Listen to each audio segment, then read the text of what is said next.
Hey, houseplant friends, welcome back to my YouTube channel. Take a big deep breath with me for 1 second, okay? Go.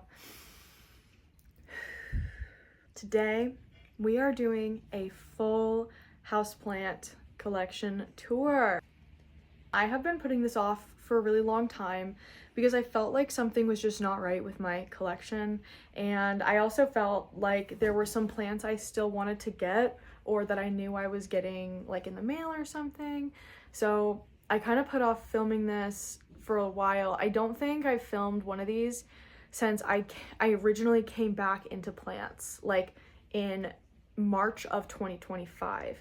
I took a 2-year break between March 2025 and 2022 because I got depressed and I went through a bunch of stuff, and then when I finally got healthy and started posting again in 2023, I got pregnant. And then I had a baby, and then blah. We've had like a total of I think like 5 years between my last two tours, because today's the new one. And I know everyone is going to ask about this. These are made by a wonderful creator, Botanically Insane, and she makes these. I don't get a kickback if you purchase one of these through my Linktree. The Linktree is literally just a link to the website. She has a bunch of different genuses, so go check those out. That's not a sponsor of this video. I just know you're going to ask about it. So we are going through all of my plants. If I don't show a plant or mention a plant, I don't have it. I recently did a huge downsize, like probably over half of my plants just gone. A bunch of them were just dead. I literally posted a video today my time, which you're not going to see this until after the second downsize video, but I posted a video today, downsize number 1, and it's doing really good view-wise, which is like a little bit surprising. But I have finally completed this downsize mission, and I can very heartily say that every single plant in my collection is collected with intention. Everything here is curated and handpicked to stay, to be here. I do know I am getting a plant shipment from my friend Maddie at some point soon. Soon being like within a month or two. I'm not sure when she's planning on sending it, but I am going to be getting a massive influx of plants that my friend Maddie has been growing out for me. She sends me a once a year little care package, which is so cute and sweet, and I'm sending her plants as well. But I will do a little disclaimer. There's a bunch of Ilsamanii in my collection that I don't want. I want my Kunzos plural, but the Costa Rican variety, which I will point out, I have probably 9 or 10 or 11 or maybe even 12 of them. They're all down in this pocket down here in this cabinet. Those and some tissue culture plants that I'm currently growing as an experiment for a video, I also don't plan on keeping. So if I don't mention a plant specifically, even though it's in the cabinet, it's because it is not long for this world. My world. Not like living, but like I'm gonna be sending a couple of the alocasia and monstera and whatever to various friends once I've finished this TC video. So everything I show you is my plant that I have very intentionally chosen to keep. Everything has just been freshly watered. Everything has been fertilized. Some have even been repotted, and I think that's enough talking. Let's go ahead and get into it. Thank you so much for being here. Thank you for watching. Yeah, I do make a lot of content. Someone left a comment the other day saying that I don't make plant care videos, or I don't make a lot of them, and all they really see are my big box store videos or my cleaning out, like throwing away or like decluttering videos.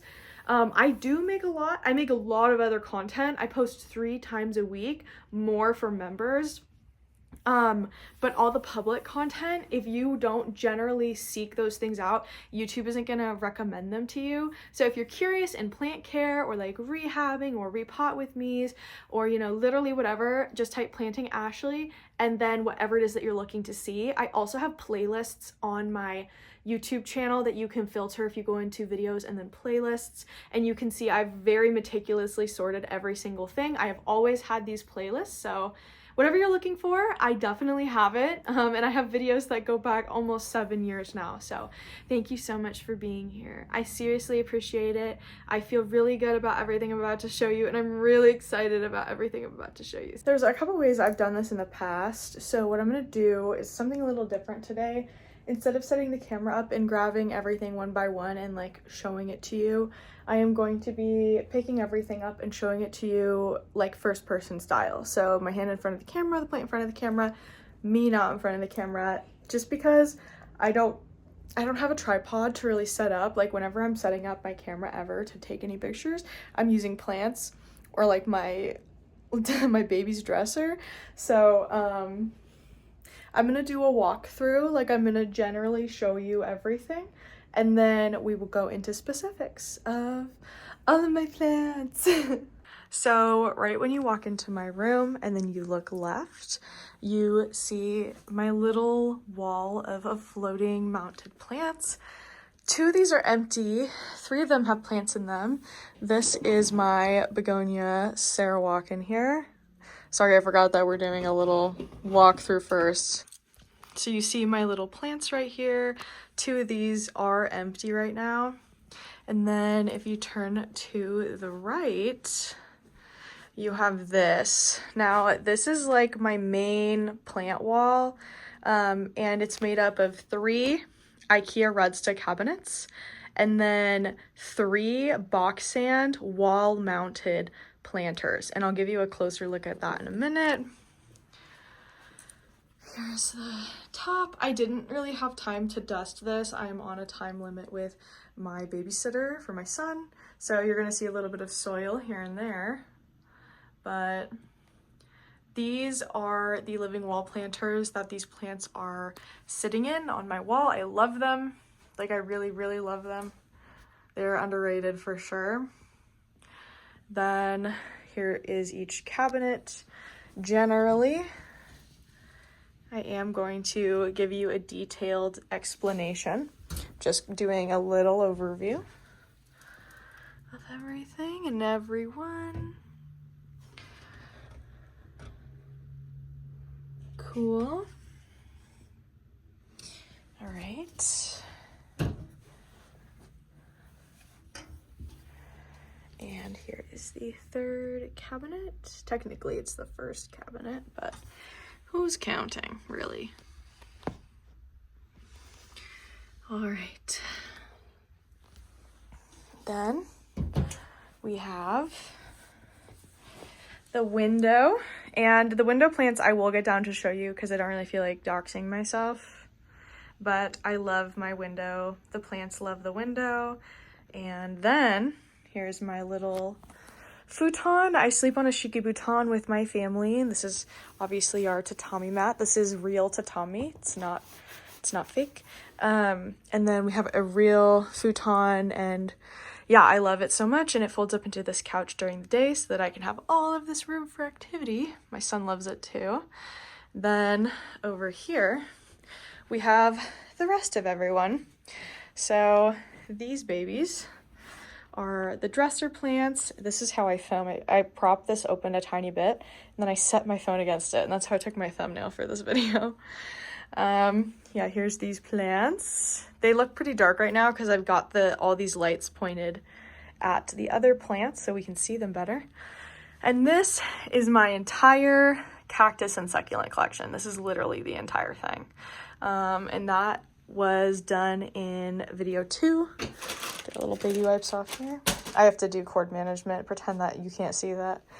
This was where Devin's Ilsamani was. Look. Little baby. Actually, I'll put you right there. Yeah, and then these are 2 new Ricky makes at the Real Ricky Makes. These are the wall planters I have, and I haven't mounted these ones yet, but these things are like actually amazing. So this is the little mounter part, and you put it so that this is the side facing you, and this is the side facing the wall here. has a level and everything. I do technically have to say that me talking about this is sponsored because he gave me half off when I purchased the first 4. The second 2 I purchased myself without any, I don't know, like I felt like he gave me a discount the first time, so like the least I could do is buy the 2 myself. Yep, so these are the 2, and I'm gonna hang them up on the wall to the right where these guys are. So that is kind of the overview of the room, and I just love looking at this. It's so much fun to go to bed with this backdrop at night or to just do work in here. It feels very cozy. My goal, I think, would be to get more plants on this wall, but this is always covered by the door because our door is always open to this room. So also, this was maybe going to be a tripod. I tried to prop my phone up right here facing that way, but the pot is too wide, so didn't work. Didn't work. And then here is Miss Lady that I held in the thumbnail picture. We'll get to her in a minute. So exciting. All right, let's jump into this tour. So right here, we have a Philodendron Spiritus Sancti. I have 2 of these plants. This is my smaller one. This is how big mine was when I originally got it, the larger one that I have now. And in this little guy, does it come out or do I think I have to take Sancti off. Okay, 1 second. All right, so in here, this little plant, this is, here, let's open this so we get some good light. This is all I have left of my Philodendron Rio because mine got totally devastated by thrips. So I've got her in this little wall-mounted terrarium. Like, are you kidding? A wall-mounted terrarium. These are linked in my bio, by the way. In my link tree, you can get these. And I think this new leaf we're gonna get is completely white. So we'll see how that goes. These are his older model, so I do believe he's discontinuing these smaller ones, but this one and this one were the same price, which is $30, and these ones are way cooler. They have a detachable bottom. There we go. And then the top is just magnetic instead of being pressure. So I don't know, I think they're really cool. Let's put Miss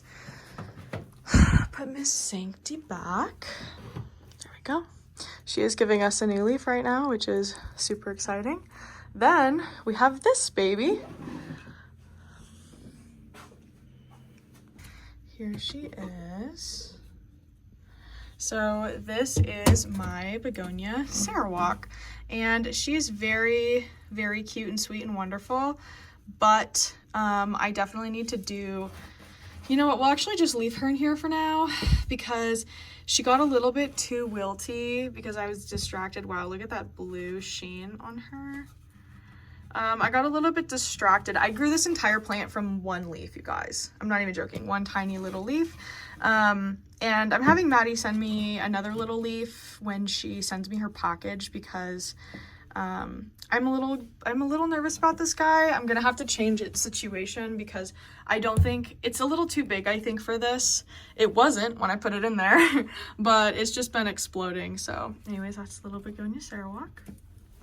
The last plant up here is this, and I do think she is dead. This was a Platycerium elephantipes, and I got it for $1.50 on discount because it was doing pretty bad.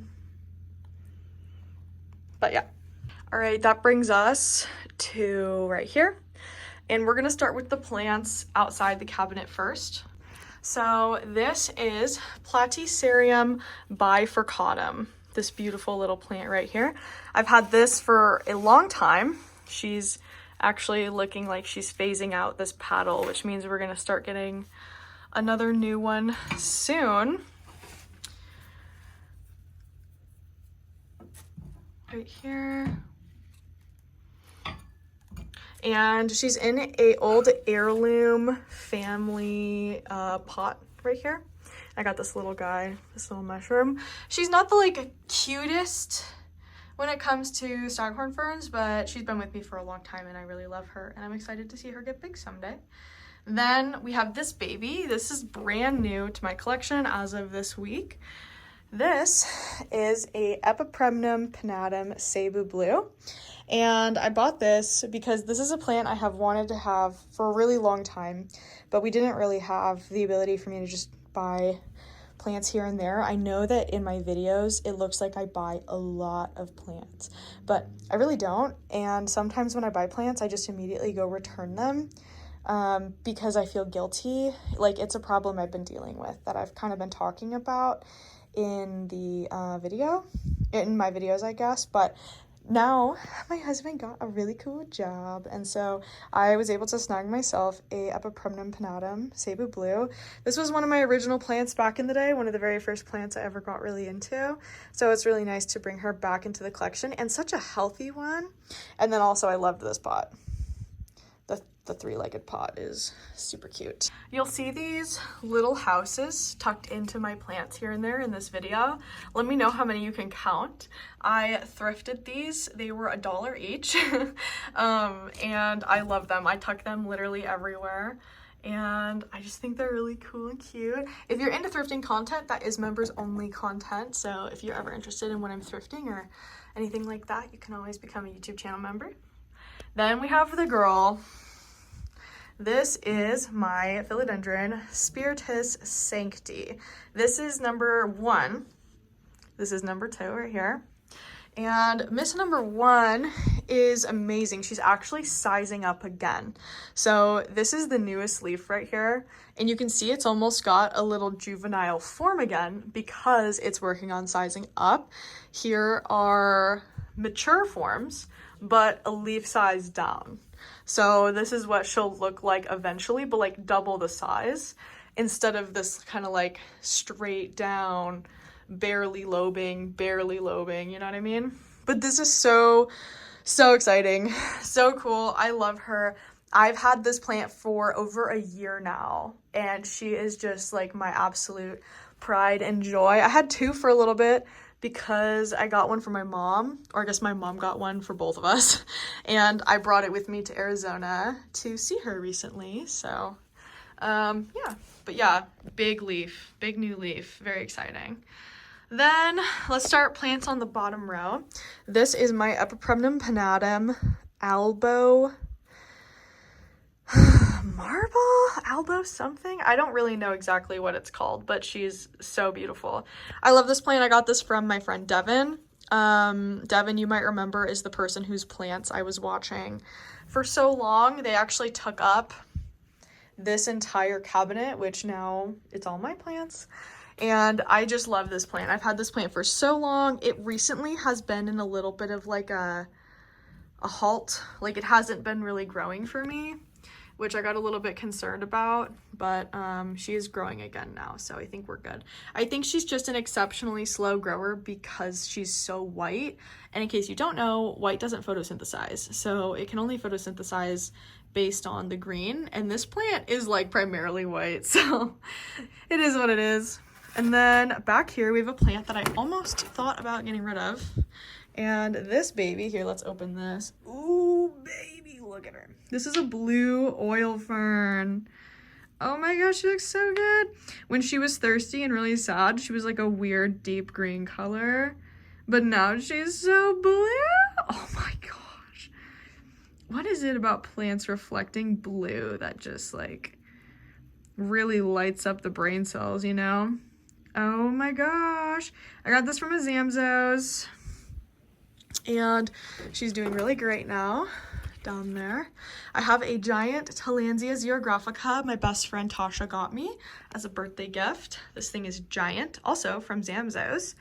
Another Zamzows plant. This is a Begonia maculata whitei, and she's really cute and beautiful. I haven't gotten her to grow too much because she is a rehab plant, but she is very wonderful and sweet, and eventually she's gonna grow really, really big, and she's been that small for 2 months now.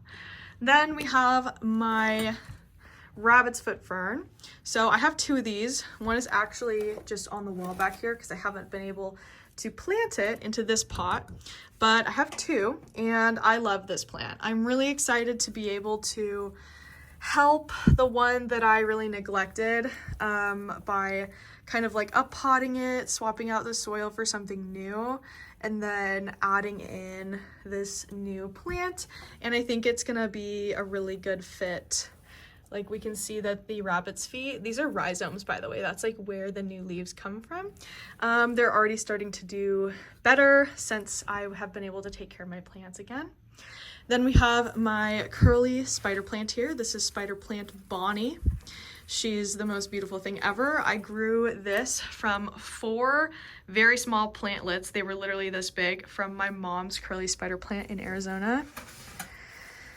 Oh, she's so cute. I can't believe she's getting so big. She was literally like 4 tiny, tiny little plants. Then we have this baby, which could probably use some water again. But this is my Philodendron Brazil Carnival, which is a kind of like new variegation type. It's very different. If you know what a Brazil looks like, you know that this doesn't look like a Brazil, and the leaves on her are just so charming. They're so beautiful. I split this with Stasia. So Stasia has the other half of this plant. We each fell in love with different parts of the plant. And so we were like, oh my gosh, do you want to split it? And it was only like, I think $11.99. So it was a very inexpensive little split. Like, look at this. She is so beautiful. I love this blue pot that she's in. Tasha thrifted me this pot. A lot of my plants and pottery that I have is very like sentimental to me. So, I don't know. I think it's really nice to put your favorite, like most cherished sentimental plants in like sentimental pottery. I don't know. I love it. Anyways, she sits here for now, but I may hang her from the window. I would like it if I could get her to sit like this, all the way around, but I can't do that right now, so yeah. And then because we're right here, we'll look at this. This is my fiddle leaf fig. I recently cut this. It went all the way to the ceiling. And it was naked. It had almost no leaves. And I was like, I'm not loving this, but I don't want to get rid of my tree. I've had this tree since 2019. It's been a long time. So I cut it, and we've gotten some really nice new growth points. This one was here, but this wasn't. So this is a brand new leaf. And then we have 2 new brand new leaves right here. And then I think, yeah, we're getting another new leaf right here as well. So yeah, this is Ficus lyrata, aka fiddle leaf fig. And I gave the rest of it to my friend Inez. I just gave her the whole top of the tree. It was like 5 feet tall. All right, let's move up. So here we have 2 beautiful Hoya calistophylla. I love this plant. This is the brand proven winners. In fact, I think all the Hoya you're gonna see are the brand proven winners unless I say otherwise. This is 2 of them. I originally just bought the one. They were $19.98. And I bought the one, and then I bought a second one because I thought I liked it more. But then when I got them both in the car, I realized that I like them both a lot, and I don't think I can pick between them. So now I have 2, and I don't regret it. I look at them every single day, and I'm so excited and happy and proud of them, and I think they're so beautiful. Then, jumping all the way over here, we have my Hoya-focused right here. This girl hanging down. She is so beautiful. And this is 3 proven winners Hoya-focused that I put into one pot. And I don't know if it's been a year yet, but we are definitely coming up on a year. And she has gotten so big in this last year, and she's putting out so many new leaves. Even still, like right now, they're all over the place. So I'm so pleased. It looks like we're maybe even getting some blister variegation, which would be really cool. I love this plant. I've loved this plant since Jenna Marble posted it in her plant tour in 2018. Then, can I remember the name of this? I don't think so. Then we have this Hoya. And I can't remember this Hoya's name, but I will go find it and I will tell you. I will put it in the video. But this Hoya is so fun. This is two of this plant. And she went through a bit of a hard time, so she stopped growing for a while. But now you can see we have new stems here, and this is not the right price tag. This is just a pot I put these in. New leaf, new stem, new leaf, new stem, and she's doing really good now. I'm excited to see her continue to thrive. To me, this plant looks like Squidward and SpongeBob when he goes clean Squidward and weird, and like when SpongeBob goes clean, if that makes any sense. I don't know, they look like it looks like a cartoon. It doesn't look like this plant should be real. I actually can't believe I can't remember this one's name. I remember every plant's name. Okay, then going up, we have more proven winners Hoya. This is Hoya Matilde Splash. And I'm obsessed with her. She's giving us new leaves. She's very beautiful. I resisted buying a Matilde Splash for a really long time until they started getting crazy splashy like this. Like before, the splashes were kind of just like this leaf in the front, the very middle of your screen. I know, like mostly green, maybe a little bit, but then we started getting these. Oh my God, it's so splashy, I can't. It looks so good. So yeah, we're finally getting our newest leaves and new stems here, so that is really exciting. We have our boys here, dude. Let me get them down. So we have 2 pots here. This is brand new, and I'll explain this in a second. So this is my Hoya species affinity Burtonii, and this would be way bigger if I hadn't neglected it so hard. This plant I really just did not pay enough attention to, and it ended up really withered a lot. So we're only now just getting a bunch of new growth, like 2 new bunny leaves right there and 1 right there, and some new stem. But I dehydrated this plant, which just like really inhibited its growth. And then yesterday, or 2 days ago or whatever, I found this one, this little guy. And this is another Hoya species affinity Burtonii, but it has a new variegation pattern that I've never seen before. I have been searching on the internet to try to find out if this is something that exists already, if someone's named it. You can see the difference in the variegation here. The exact same plant, but this one has like another round variegation like in the middle of it. And it's only on this one stem. The other stem is totally normal. So I don't know, but she's so pretty. I think my favorite for the name right now is Starburst, but I also really like Supernova. But it's my 2 Hoya species affinity Burtonii, and I'm gonna keep this one separate for a while. All right, then we have this one. This is Hoya wilburgiae, and I just bought this a couple days ago. She is divine, she is wonderful, she is huge. This entire plant was only $20 for the entire thing. And she's huge. She's literally giant. And at the other Home Depots that I went and filmed this week, if you cut the plant off right here, none of this is there. And then you took an entire half of the leaves that you could see in the spot out. That's every other Home Depot. For some reason, the Federal Way Home Depot just popped off with these and just had super big, nice ones. And I couldn't resist. Even though this plant was on my wish list, I just couldn't resist. I actually still have the tag in this one. That's how new it is.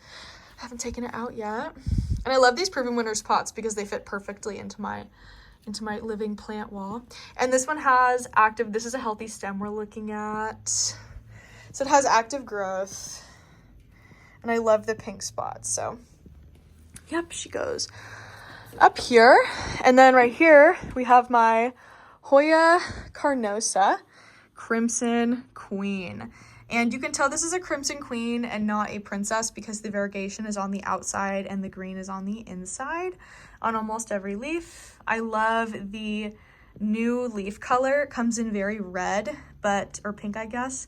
But I do have it under some pretty bright grow lights, so I don't know if it would be the same without it. I do have another one of these in this cabinet I'll get to later. But yeah, there she is. Very beautiful. All right, so I've shown you those. Now we're moving on to some anthurium before we get back into the Hoya. So this baby, we're gonna be so careful. This is Anthurium pallidiflorum. This is what you would call a pendant anthurium, or belty anthurium. And this one is actually giving me a new leaf right now. I think I paid $85 for this at a local plant store in Arizona. The roots are super healthy. She is very happy. You can definitely see though, like some of these leaves, like this one right here is the oldest. This was super damaged in its import. And then when I flew this plant back, this was the most recent new leaf and it was still hardening. After this leaf, we got this one right here. And then we got this one, which looks the best. And then now we're getting this one, and I'm so excited to see how big it is. Then we have this baby. This is Pendant Anthurium Wenlingeri. And the fact that you can even own these is just crazy to me because, oh, she's so top heavy. Because these used to be so hard to find, like most of them were poached. People like them because they have a spiral inflorescence. I'll put a picture on the screen. They're not velvet, they're suede. So they don't have like a normal leaf texture, but it's definitely not velvety. This is a velvet leaf right here, like a Micans. And then our third and newest pendant anthurium is this lady, and she actually will get the biggest out of all of them. This is still a very immature state. I got this from Emerald City Orchids, I think is the company's name, during the Flower and Garden Show, and this leaf is brand new. It was not even coming out when I purchased it, so this is new with me. And as you can see, she is way less mature than the other ones. Oh, and this is Anthurium morona, which I just think is a beautiful name. Very velvety and nice. Yeah. And this was, I think, like $30 or $25. I can't remember off the top of my head. But that's the trio. And then the last plants up here we have are my Hoya silver dollar vine, which is this girl. And I got this as a trade from my friend Chloe, who I've been friends with since 2018. And it has 2 brand new stems coming out. And then I also have this plant in the cabinet right now. This is my propagation of it. Just chilling right there. It's very rooted. It's ready to be potted up. But yeah, this girl's doing pretty good. I had it for a really long time and it just didn't grow, so I just chopped it. And it was all tendon, or it was all stem, like literally from here where I cut it all the way to like all the way out there. There was just one really long stem that wasn't doing anything, so I just cut it and threw it away. And then I cut one more node down and propagated it. And oh my god, she has a new growth point. You see it on the right of the stem cut? Oh my gosh, that's so exciting. Okay. Then the last girl, the last one. This one was a little neglected too, I'm sorry. This is Lacunosa. I don't remember her name, so I will go find it for you. But I was just blown away by this. Right now, I feel like it just kind of looks like a normal plant, normal Lacunosa. But these were bright red, orange, and purple leaves. When I bought it, you can see kind of like the remnants of some of it. But this is another plant that I just have really not been paying enough attention to. And this is 3 of them. And they're all proven winners, of course. Yeah, very pretty. But definitely doesn't like look the best. The pot it's in is also like a little bit too big. Okay, oops. There goes a bunch of pon. My bad. I really need to repot that thing. All right, let's put our girls away. All right. Okay, we're making some pretty good time here. Okay. Let's do the cabinets. Okay. Open you up. Cabinet. All right. There's a lot going on in here. So, this is a begonia I don't know the name of, but it was given to me completely dying. It was only the rhizome. And I have grown in every single one of the leaves that you're looking at. Anything that looks alive, I grew that in, which was honestly a huge accomplishment. And I'm excited to share it again with Stasia, who gave this to me to try to save. It's very iridescent and pretty. Also in this pot is a Pinguicula Aphrodite. Then we have a beautiful Hoya undulata here. I love this plant. She's doing really good, and I'll put a picture of her blooms on the screen. She had amazing blooms. I can't believe she bloomed for me. We have a very sad, almost completely white little Monstera adansonii albo. I don't know what's going on with that, but who knows? Then we have Syndopsis mayari here. This is a weird minty one. I don't really know what she's doing, but I hope she keeps doing it.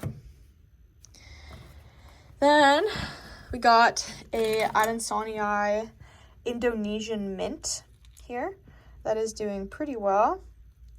Very nice.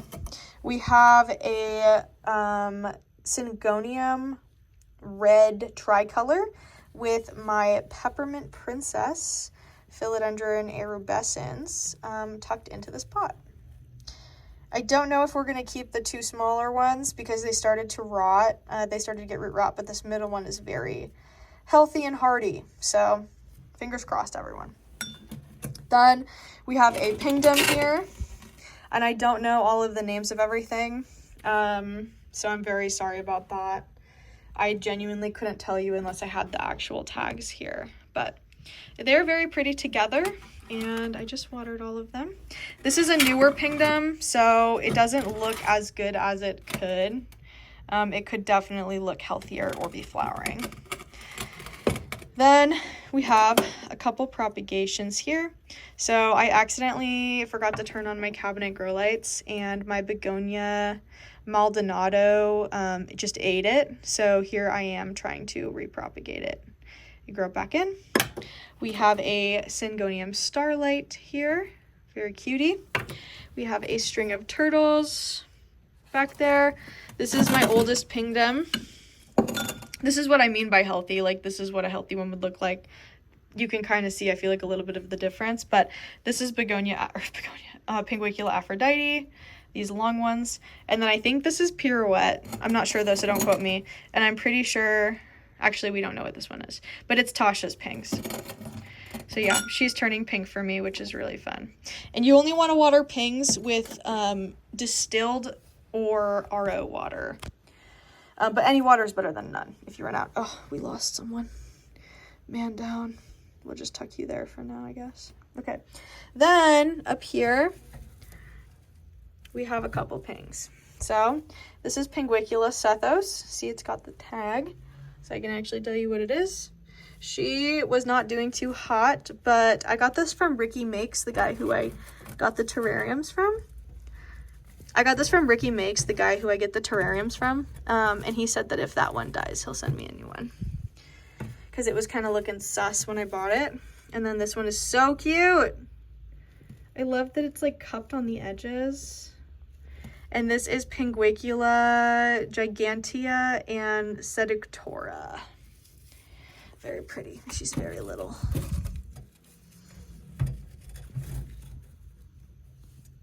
Okay. Then we have a Hoya serpens. Loving the light. If you struggle with these, just give them a lot of light. And I grew these in from 2 leaves. So we're definitely making progress from a year ago when it had 2 leaves. Then up here, we have a succulent. These came in my Hoya carrii that I'm going to show you later. So I just took them out and I put them into this. And they're doing pretty good. That's a burrow's tail. Then we have a ping nursery in here.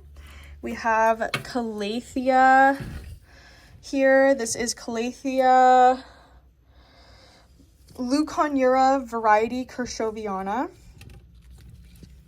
She is. They are ready to be potted for sure. And all of this water in here is distilled. Okay, and then back here we have a Ulsamanii. This is a one that has been struggling for me. Like it wouldn't root when all the other ones would. And this is the Costa Rican variety, not Acunzo. But it does look like maybe she's pregnant. It's looking a little bit thick. Do we see any stem? Okay, we do have some roots. So it has finally started to root. Jeez, man. I don't know what it is, but the Costa Rican variety, just across the board, grows so much slower and it is more difficult. So if people's first Ilsamanii was not a Kunzo or Japanese variety and it was Costa Rican, I totally understand now why everyone kills their first Ilsamanii. We got another ping bowl in the back with unknown pings. We have this begonia amphioxus. Okay, she is healthy, even though she doesn't look healthy, because I just moved her up to this top row. So she was reaching for the light, which is why I've got her up here now. So she looks droopy, you guys, but she's not. She's flowering, she's happy, and she is going to readjust herself. Like you can see all the new leaves that are coming in. I promise that she's happy. Very pretty. Okay, top row. Middle row, here she is. Lots going on. Okay, first off, begonia Sizemorei, aka Long Immaculata. I did just repot this one. Anything that is in this cup with this much stratum, which is what this is planted in, is a brand new fresh pot. This is one I need to do that with. This is my begonia melanobalata. She is going nuts. She was doing way better, but she is definitely root bound, like seriously pot bound. I don't repot my plants if they're pot bound unless they stop growing. So this is officially that time. She's not growing very well anymore. Then we have Miss Lady. This is my variegated Biliaceae. Here is the pot. This pot is from Trader Joe's. And here's the girl. This was an import, and I managed to keep her alive, which is just probably like my biggest accomplishment ever. She is so beautiful. I killed my first variegated Biliaceae, so I was really nervous about this one. But she's alive and doing really well. So yeah, and she's given me 3 new leaves since I got her. Pretty. Have a begonia maculata propagation.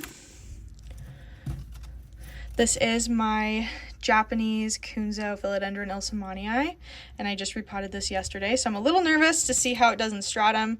Like, I'm very nervous, actually, I'm not gonna lie. But it was definitely starting to get root rot in the moss it was in before, because the moss had a bunch of algae in it, so it was choking it out.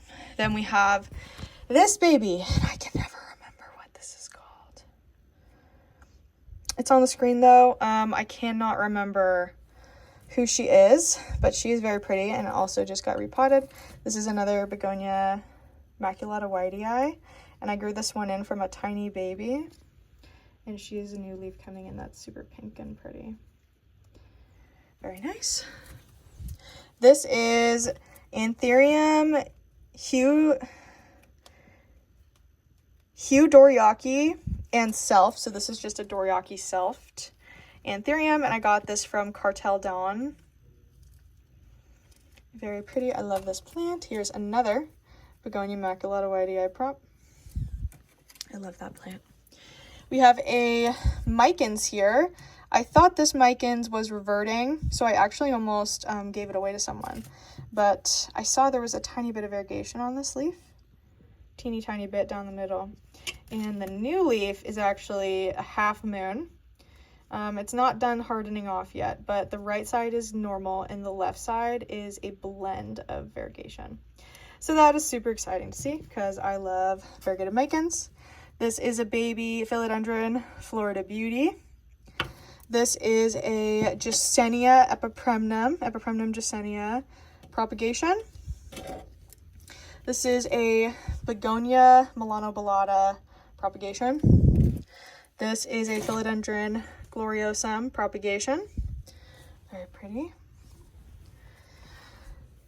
This is philodendron Micans aurea. Love.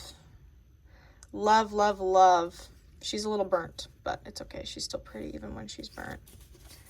Look at that. Yo, she's so pretty though. I have 2 more of these, like full ones like this. But this one I was the most worried about, so I'm glad to see that she is doing magnificently. Doing very well. Then we have this baby. This is Syndapsis Cobra Tricolor. I love this Syndapsis. I literally stopped in my tracks when I got this, or when I saw it for the first time, because this is one that's been on my wish list for a really long time. I also love when the leaves get little like that. I think it's so cute. Then we have another pingdom here. This is my second oldest pingdom. You can tell because it's so happy and flowery. And the pings are actually the correct shape, and they're making babies down there. This is a baby pinguicula. This is a propagation, or my original. This is my original Maranta leuconia Kirschoviana variegata here. She got root rot and was dying, so I cut this bit off. It had no roots at all. Stuck it in water. It got some roots. I potted it up, and now she's like that, and she's doing really good. She looks like she's a little bleached, though, so maybe we'll take her out of the light. Then we have yet another pingdom here. This is my very newest one. So this is, well, no, this is my second newest one. That's my bad. So she's looking a little bit positive. She's looking a little bit better. The pings are the correct shape. When you stress pings out, sometimes they'll get a little lanky and confused. But this pingdom is doing really good. And this is planted directly onto lava rock. And then the pings I have in here are Pinguicula moriensis J, Pinguicula agnata and albomarginata, and Pinguicula essariana, plus an Aphrodite. The Aphrodite is the long one. And that is the second row. This is the third row, and then I actually have to take a break for a little bit to go pick up my son, and then I'll resume this with you tomorrow when it's brighter again.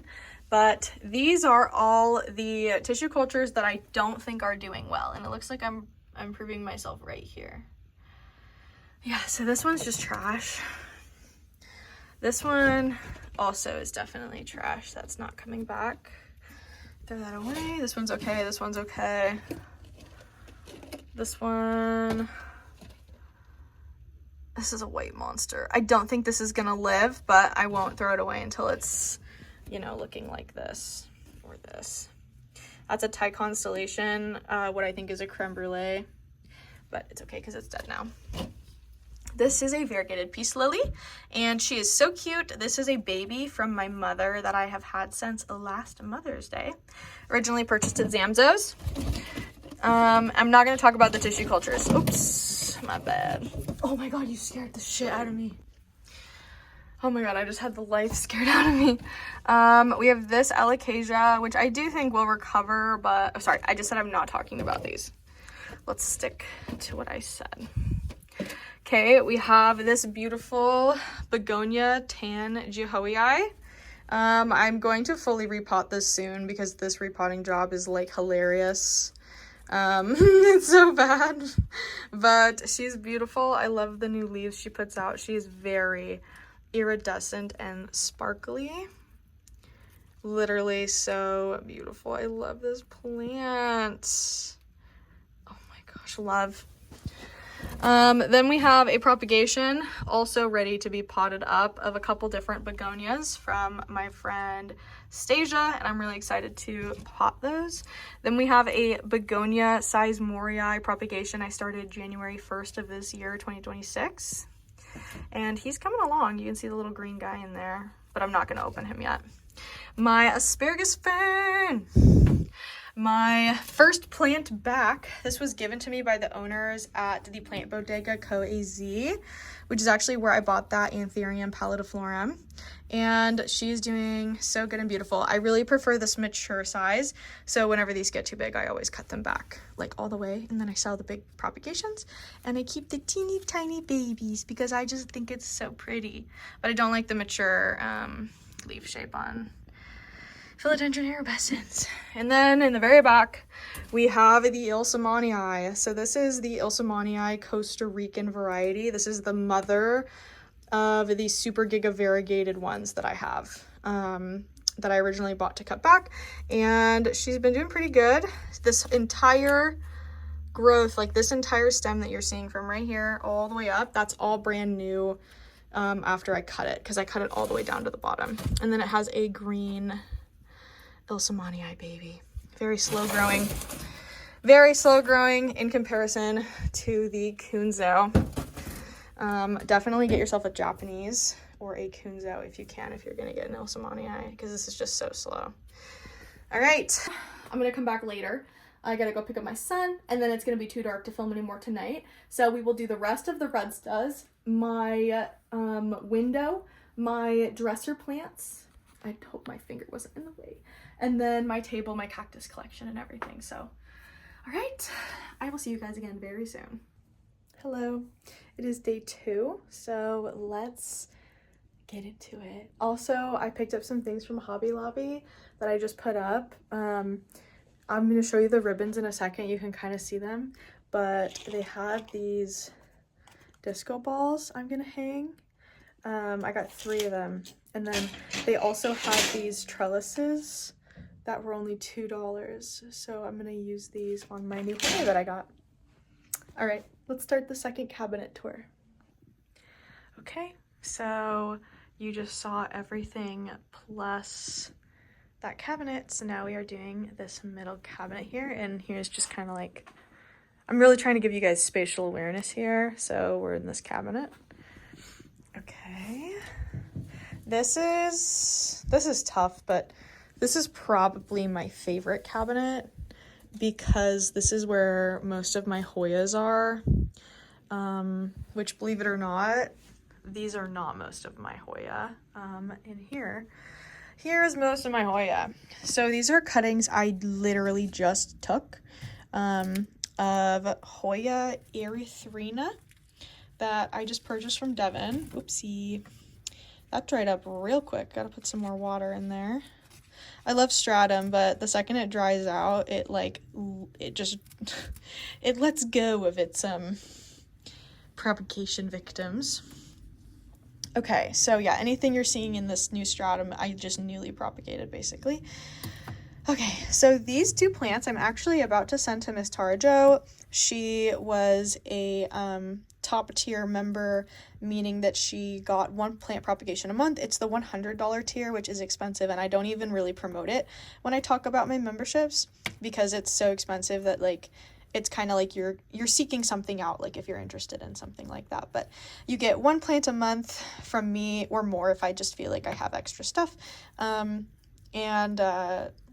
This was what I took for her. I took this propagation plus a couple others, and she had like 5 to choose from, and I've since either sold or given away to other members from like a giveaway the other plants. So I'm sending her both of these because they were from the same plant, but also like this one is putting out a new one, but she's just so sweet. Like, she was such a high paying member for so long, and the only video I've ever gotten to do where I go plant shopping like for my subscribers was like her plant shopping video, and that was really fun. And you can actually see her unbox the package I sent her at the end, which is really cool. But so both of these Hoya carnosa compactas are actually leaving my house this next coming Monday, and there's me and Tasha. This Hoya rotundifolia I'm saving because there's a girl in my Discord who wanted to do like a trade, like a plant for pottery trade, but I haven't heard from her in a while, so I'll probably give her like another couple months to reach back out to me, and if she doesn't, then I don't know what I'll do with it, but I don't like this plant, so who knows. Then I have a Hoya Mauna Loa. Sorry, that's so wrong. It just has the same variegation type of Mauna Loa. Mona Lisa. Hoya Mona Lisa. I got this from Lowe's for $3.48. And it's finally giving me good variegation. I'm going to repot it. I don't like its deal in there. Sometimes they have really good, like 2-inch plants at Lowe's. This baby is so cool. This is Ardisia / Labesia. Cool Fire. Let's see what the tag says. brown Vietnam, but yeah, it's also Cool Fire. Cool Fire is like the generic name, like if you were gonna call an Epipremnum a golden pothos, basically. And this is literally one of my favorite, like if not my favorite plant in my collection, one of my favorites. I actually just posted a thirst trap of this plant on Instagram. Make sure you go follow me on Instagram. It's at Planting Ashley. And this is one of my newer pickups. We're just putting the plants up here because I don't want to get distracted. Then this is my Alocasia Pink Bambino. And I got this from Devin for $5. It was a rehab plant he had when he was moving. And this is the only leaf it had when I got it. And it just gave me this one, which has probably like twice the variegation on it. No pink yet, but like I don't care. I just think it's fun. And this is my first rare Alocasia I've ever had. So yeah, that's the little girl, the little baby. Then we have my Monstera anansanii albo. I don't know why it was going yellow for a bit, but unless these are two different plants. This could be an Aurea and the one on the right could be an albo. I'm not totally sure, I'm gonna be honest with you guys, but that's what it looks like. Because this is cream, but this is definitely yellow up here. And they're both putting out a new leaf right now, which is super cute. I also got these from Devin. Then we have Begonia Starry Night. This is a Rusty Maori begonia, local to my area. Hello, girl. I didn't think I was gonna like this one as much as I do, but I really like that begonia. Okay, then we have Sansevieria Bonji, I think is its name, and I need to repot this. I took it out for to separate a piece for a trade I did, and I just haven't done anything with it since then. So I definitely need to repot that. Okay, so we're getting into the legacy plants right now, except for this one. This one is recovering from root rot. Its entire root system faded away, so it may not last. This is Anthurium Super Silver and HURC. So she might not last, but we are doing our best, so fingers crossed for sure. Okay, these are the legacy plants.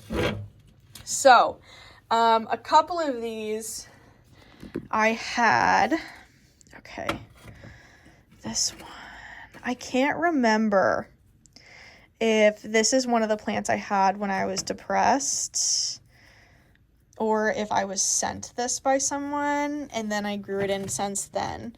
But I know I have definitely had this since the beginning of last year, like March of last year. So it has been over a year, which might seem like it's not growing that much, but this thing was literally like 3 leaves. It was 3 teeny tiny leaves, and it's potted really deep in there, and there is quite a bunch of plant inside of the pot.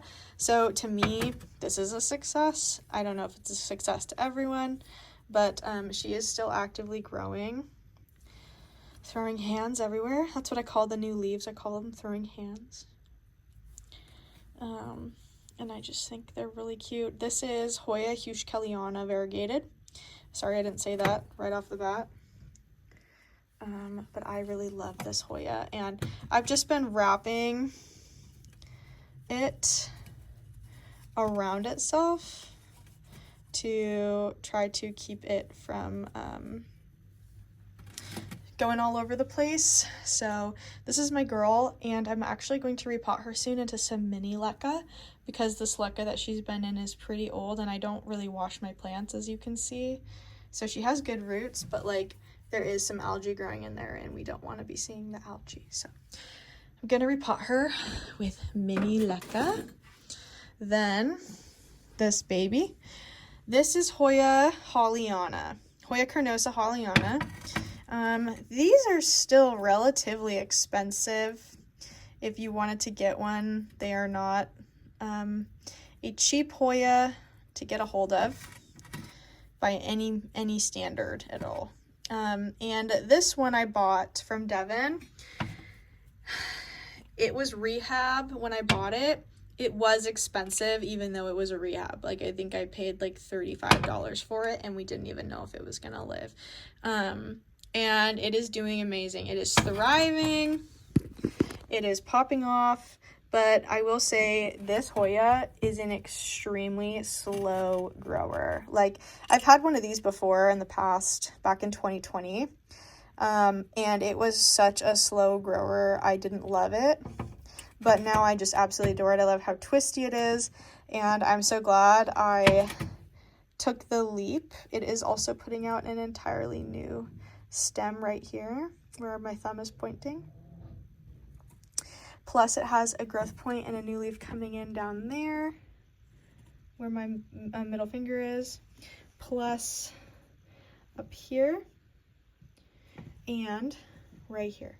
So she's doing really well. This thing was toast. Like, you can still see these old stems here. I was trying to yank off, but it's not coming off easily. So yeah, that is Hollyana, and I really like her. Okay, this one is crazy. This is probably the coolest one for me in terms of how I've grown it. So I got this as a really tiny propagation. I'll literally put a picture on the screen of what it looked like when I got it. And I have grown in all of this, like literally all of it. And it's blushing pink. It is so happy. Like, I am doing so good at this one. Look at her. I feel like I speak Hoya's language. Like, I feel like Hoya and I really get along well. I love this new purple pink leaf with the kind of green sticking through. And I'm loving this new stem that she is making. I feel like she's looking for bigger and better places. So this is probably one of the ones I will put on a trellis. But this is just so big in comparison to when I got it. Like, it is truly astounding how good it's doing. And I'm loving this pink that it gets. This is Hoya Nicholsonii New Guinea Ghost. Hoya Nicholsonii New Guinea Ghost. And she's just the best. This plant is so happy. It's probably one of my favorite Hoyas I own, just because, like, not anything necessarily about it, like, though it is pretty, but this plant has just rewarded me so much, and I have had this plant for over a year, and she was one of my first plants back when I started collecting again, and I just think she's so perfect. Then we have this guy. This guy's a little weird. So this is a Hoya carnosa Crimson Queen, and I kind of talked about this earlier in the video. And she hasn't really been growing for me, but this plant is super odd, and it's because it has these little deep green speckles. They look brown, but they're green, and I thought that maybe it was turning into a Hoya carnosa Madeira, but I think I've since just, like, figured out that that's not happening. It just has these super weird deep green spots on it.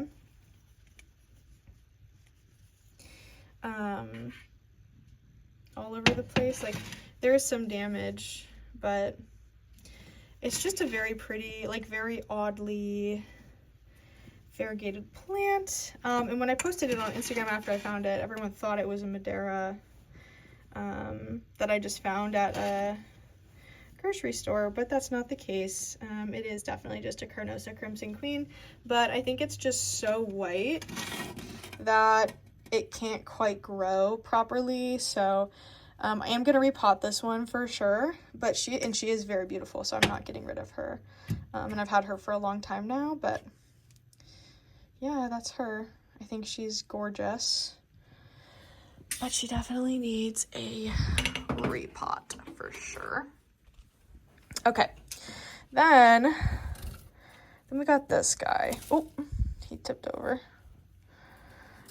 This needs a repot too. So this is Hoya clemenciorum, and I have a bigger one in this cabinet. That is actually, this is a cutting from that big one. And this was a test.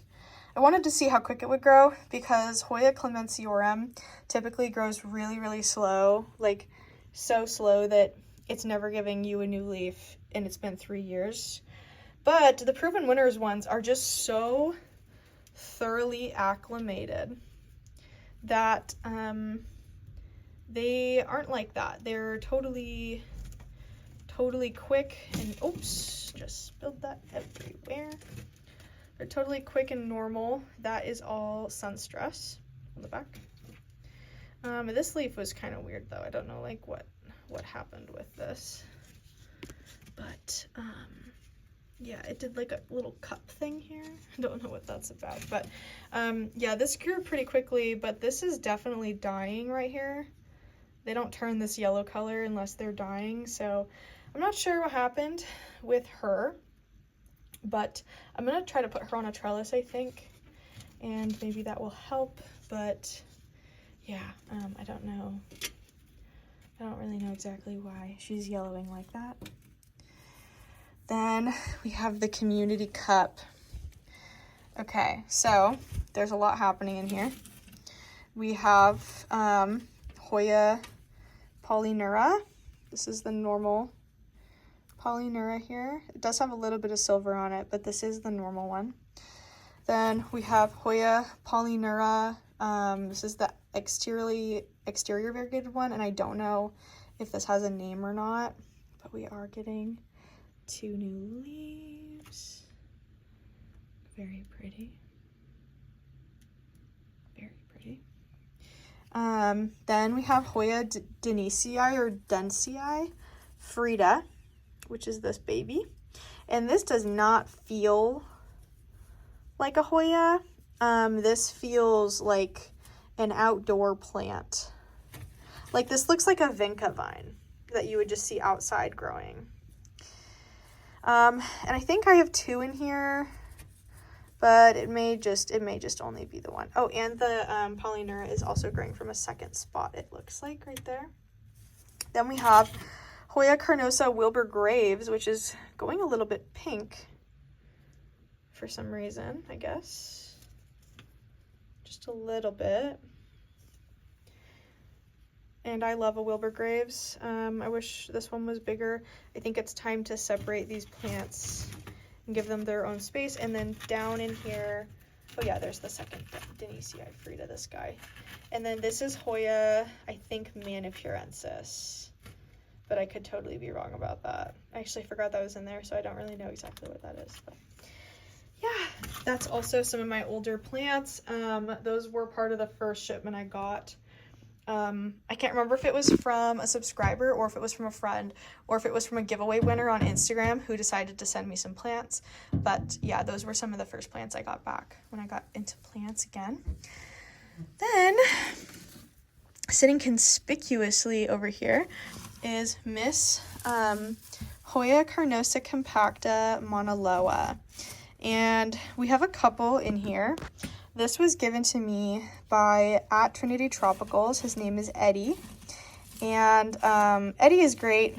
We were talking a ton. We were friends back when he was like a newer content creator. And we were just like, we were pretty tight. And then when we got back into plants, or when I got back into plants, I guess, I was texting him a ton because I was like, oh my gosh, like there's so much stuff, like there's like, I can't believe how cheap plants are. And also he had like kind of exploded as a content creator, so he knew a bunch, so I was like learning a lot from him about plants and the market and everything. And we decided to do a trade. I don't remember what the trade was for off the top of my head, but he sent me a ton of plants with the trade. And I think he told me he was going to send me like a little monoloa, but then he sent me like this, an absolutely gigantic one. And he only sent me the one, and so all of this has grown in with me right here, this stem. So there was literally just like the one, and then it put off a second strand right there. So, and this one is very beautiful. I feel really blessed to have one from his collection because, like, goodness gracious, it is very high color, and it is growing very quickly. It is in a mixture of perlite and stratum. Yeah, perlite and stratum, and it is very happy. It gets fertilized with a 410-3. I'll probably repot it sometime soon because I'm not liking how that looks right there.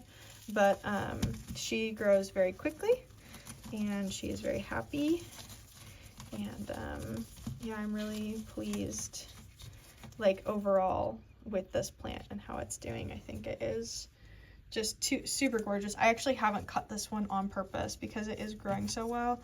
I don't want to halt any of that growth. But this was my biggest wish list plant next to the Elsamanii when I got back into plants. Okay, let's talk about this upper row up here. So we have a couple babies. Oh God, that was super loud, sorry. We have a couple babies up here. These are my Hoya Bella, and these need to be watered a lot, actually. I just watered these, but I'm gonna water them again. These are reverse variegated. These two. And these are little and propped like this because I did have bigger ones, but they got algae, kind of like these other ones are now, and they got root rot, so I had to start over, and I gave away a bunch of my other little ones. So these are the ones that I kept. I kept 3 props of these ones, and then 1 prop of this one. These are Bella LaBois, these are Annika Bois. Annika is variegation on the outside, Bella is variegation on the inside. And this one is obviously growing quicker. I guess I kept 2 of these in here. So yeah, I kept 2 of those, and then I kept 3 of these. And they're doing pretty good, obviously. They're growing quickly. And I have another Hoya serpens right here. This one was sent to me. I have another Hoya serpens right here. This one was sent to me by Plant Haven Toronto, and I definitely need to repot this one because it just keeps getting super dried out. Very cool though. I love the fine little hairs on this plant so much. Very fun. Then over here we have Hoya Argentine Princess. And this one is so goofy because, so first of all, look how beautiful this is. Normally when I see Argentine Princess, I don't see them this silver, but I purchased this from my friend Inez, who is a local. Like normally they're about half as silver as this leaf that's tucked under the other one, but these are like full silver. And when I saw this one for sale, I had to get it. Very beautiful little baby. And it only had 2 leaves, so I have grown in 2, and then it did something really goofy, you can see. So in putting out its next newest leaf, which is this one that's in the middle of your screen, you can see it got twisted around and stuck. So this is the bent stem that is like stuck in there, and I never really tried to even like pull her out because I don't think it's honestly possible to squeeze her without, oh, if I break one of these leaves, I'm gonna be so sad. Yeah, okay, it's just stuck like that for sure. So, yeah. And because of that, it's actually started an entirely new growth point right in the middle down there. So, yeah, it was like, this is not it. I'm all squished, and is putting out another new growth point. So I think otherwise I would have already got a bunch of new growth on this one if it didn't get all weird like that. A little crooked. I'll fix it later. Okay, this is my Hoya carnosa Crimson Princess. This was sent to me by the same person who sent me the other plants. And this is the round form Crimson Princess. And there are definitely some leaves in here, you know, that may be a little less round like this one or even this one. But the color on this is just literally the most beautiful thing ever. Oh gosh, and the leaves are so beautiful and round. Like mine is so beautiful that it is the literal reason, like me having this tiny little plant is the reason I haven't purchased one at a big box store yet, because I have the most beautiful one, I think, in the entire world. And when I got it, it was super little, so anything that isn't these base leaves that I propagated is me growing it in, which is literally all of this. And check out how pink that stem is. It's like me colored. I'm so pink. Ugh. That's like, I'm literally the same color as that stem, you guys. I'm not even joking. I am that same color. And yeah, I think she is super pretty. Very nice. I need to give her a trellis. I should have probably bought more trellis than the ones that I did. I think about 3. Yeah, I should have probably bought like 6. I got a lot of plants that need a trellis, but she's pretty much just been growing up the wall in there. So, okay then. So like, well, we're still only on the first shelf and I've been filming for 30 minutes. Then we got this guy. And this is another community pot. And I'm so sorry, you guys, I can't tell you the names of these plants. I will go back and do my best because these are from Zena, who is a lovely gal I did a trade with. But I don't have tags for these. So I do know this is a green Hoya-focused, so the unvariegated version of this. So that's this guy, and he is putting out a bunch of new little leaves. Then this guy, I love this Hoya. This is probably one of my favorite Hoya, and I have no idea what it's called. I also love this weirdo. This is a weird fuzzy velvet Hoya. Super bizarre. The new leaves are always the fuzziest on this guy. This is a croniana of some type, and then so is this. I don't know if they're the same type or not, but he's finally given out a little growth point. This is potted in stratum, and I really like all the Hoyas in here. I like them a lot. I think the only ones in here I'm not a super big fan of are, oh, and there's another croniana in there. Cute. Yeah, there's a couple different types, I guess. But the green Hoya-focused I think is fine. I probably would never purchase this myself. I'm also not a huge fan of lacunosas, but I do like the super silver. And I like this Hoya, and I like this Hoya. Even though this Hoya is green, it's so goofy that I just really like it. Then our last 2 top shelf plants, we got Hoya sigillata wide form. And this was also sent to me by someone, and I have grown it in considerably. And I don't know, like I've had all of these like most recent plants I just showed you, I've had for well over a year now.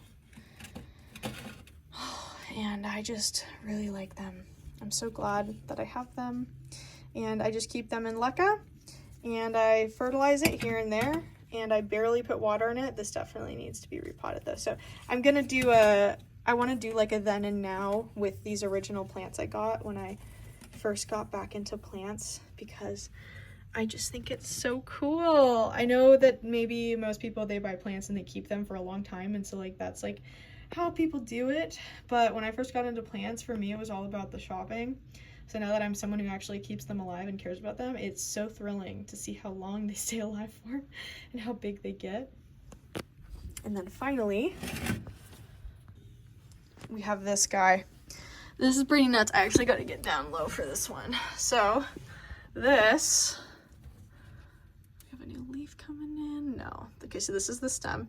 This is Hoya globulosa, and this is a Hoya I always wanted to have, like forever.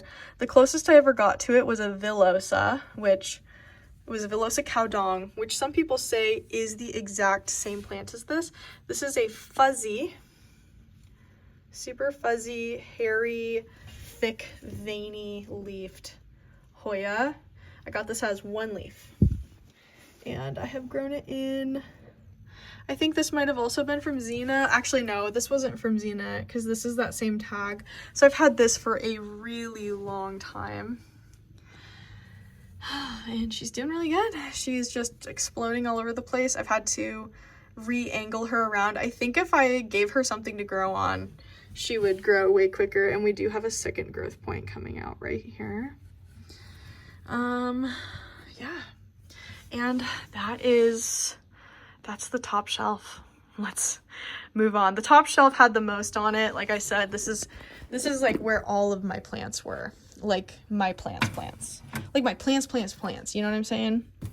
Like these were all my babies. Also, I've been filming so much that like my throat is literally starting to ache. Yeah, I don't know, like Chris got his job and it also somehow ended up lighting a fire under my butt too. And now I'm like super excited. I think it's because the stress of like making content has been lifted. Like I don't have to make certain content to make sure that like we're always able to pay all of our bills. And I can actually just make the stuff I want to now, which is super cool.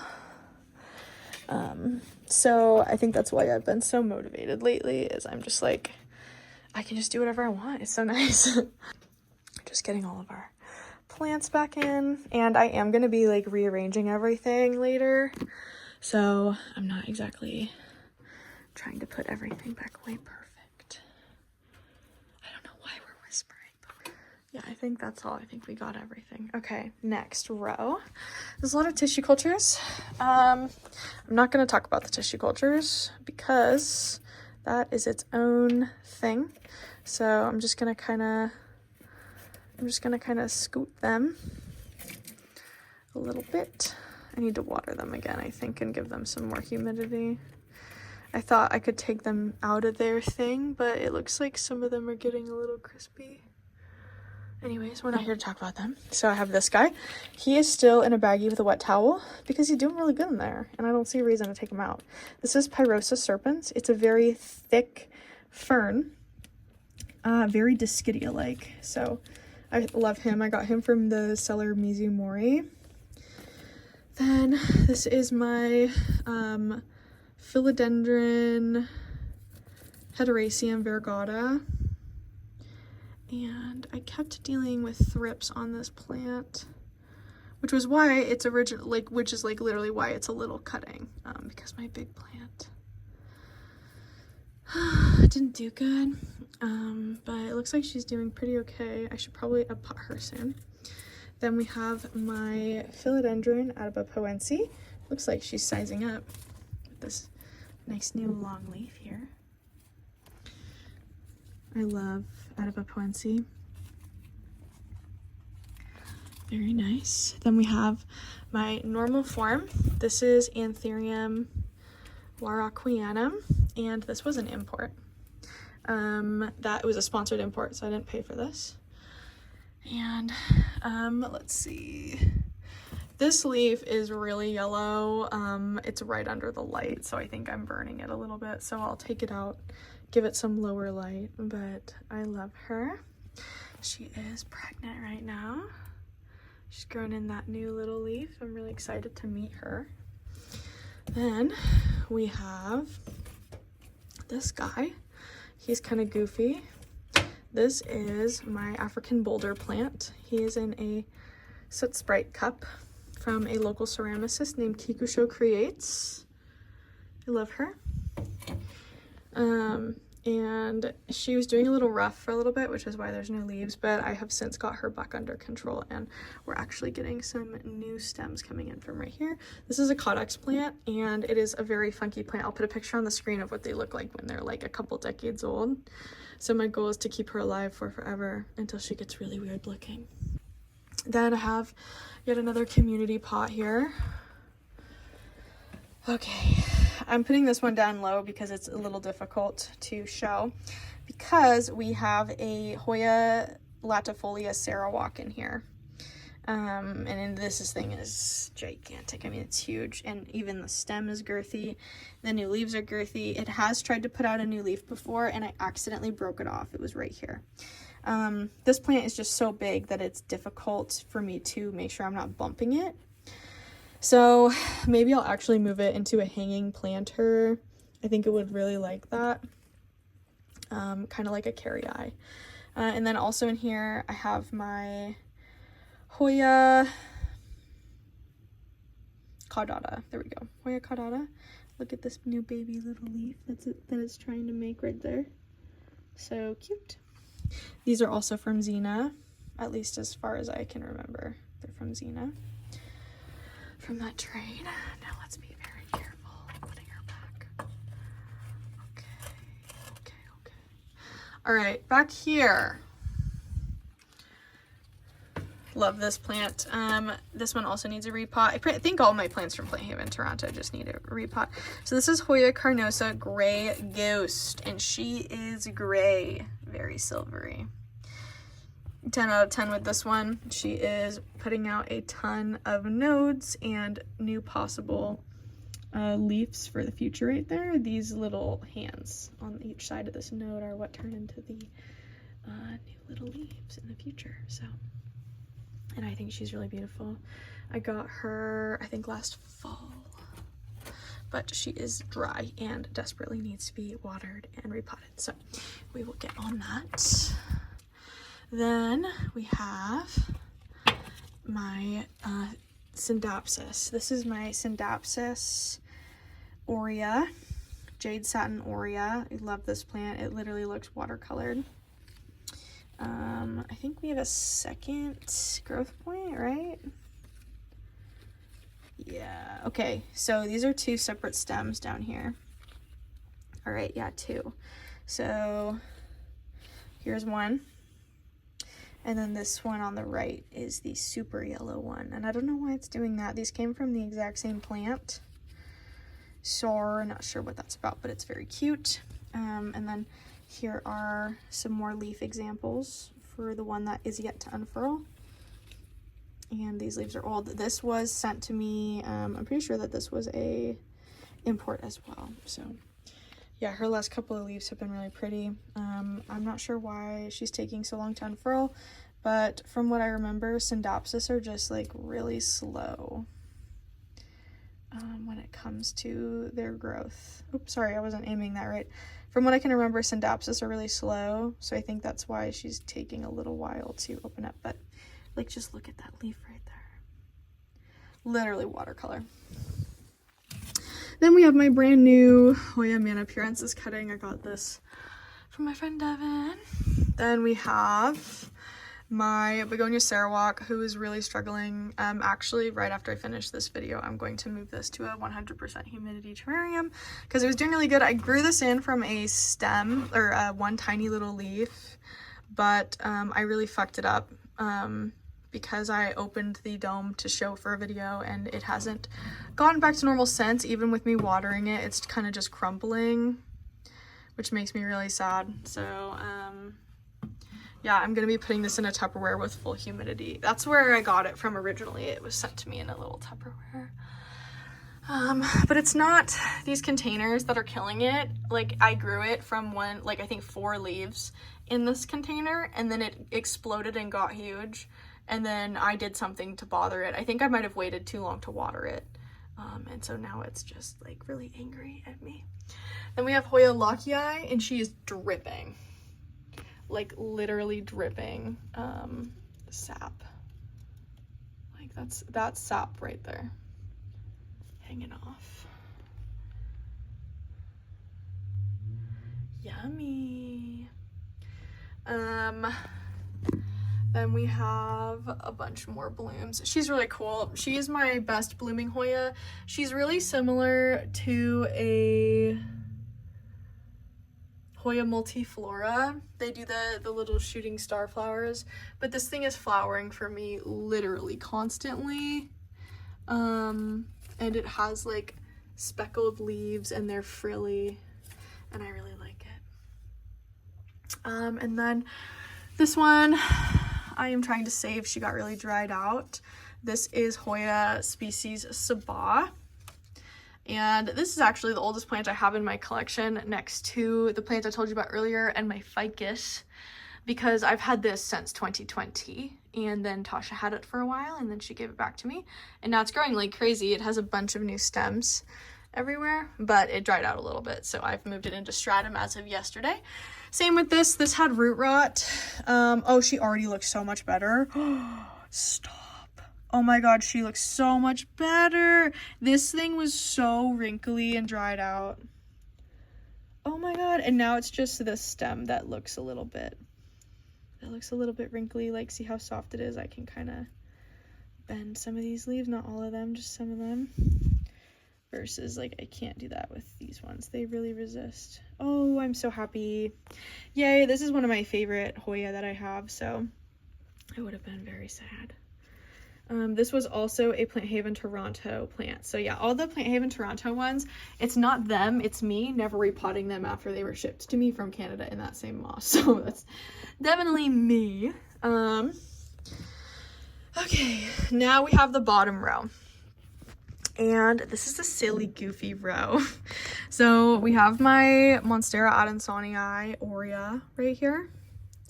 And she's also silly, goofy. This new leaf I don't think is variegated at all, but who knows? Maybe it'll come back. It looks like it does a back and forth, like variegation, no variegation, variegation, no variegation. So we'll see. Then we have this little begonia. This is Begonia Shadow King. Right? Yeah, Begonia Rex Shadow King. I got this from Edwards. I just think this is the most fun thing ever. It's darker than it's looking on camera for you, and the underside of the leaves are super red.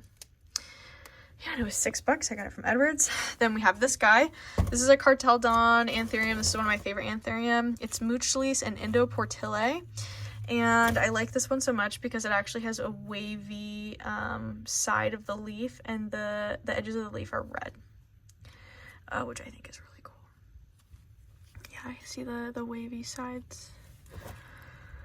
And this is the newest leaf, and she's doing very nice, very shiny and glossy. So then we have this begonia. This is Begonia Fedor. I got this from Home Depot. This is a Costa Farms plant, and I always say it's so fedorable. I don't know why, but I love this begonia. I just think it's so fun. I love that it's like so pink. I love that it's so silver, and I love that it's so green. I love the way the new leaves look when they're coming in. Like, I think that is so cute. Anyways, it's just doing so good. And I know a lot of people don't like Rex begonias, but you can suck it because they're actually so cool and they're really underrated.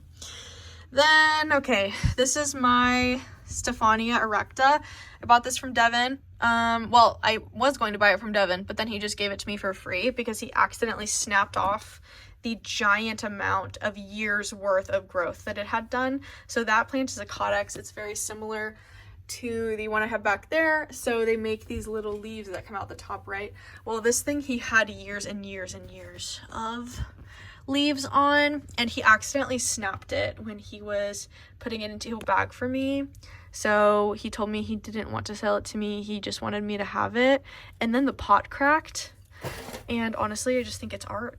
I think it's literally art. It's flowering for some reason. I don't know what to do about that. So I'm not going to touch it. I'm just going to let it do its thing. But I'm glad that the potato is alive.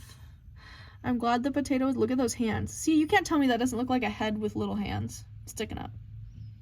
It's literally throwing hands. Okay, now everything here is an Ilsmanii.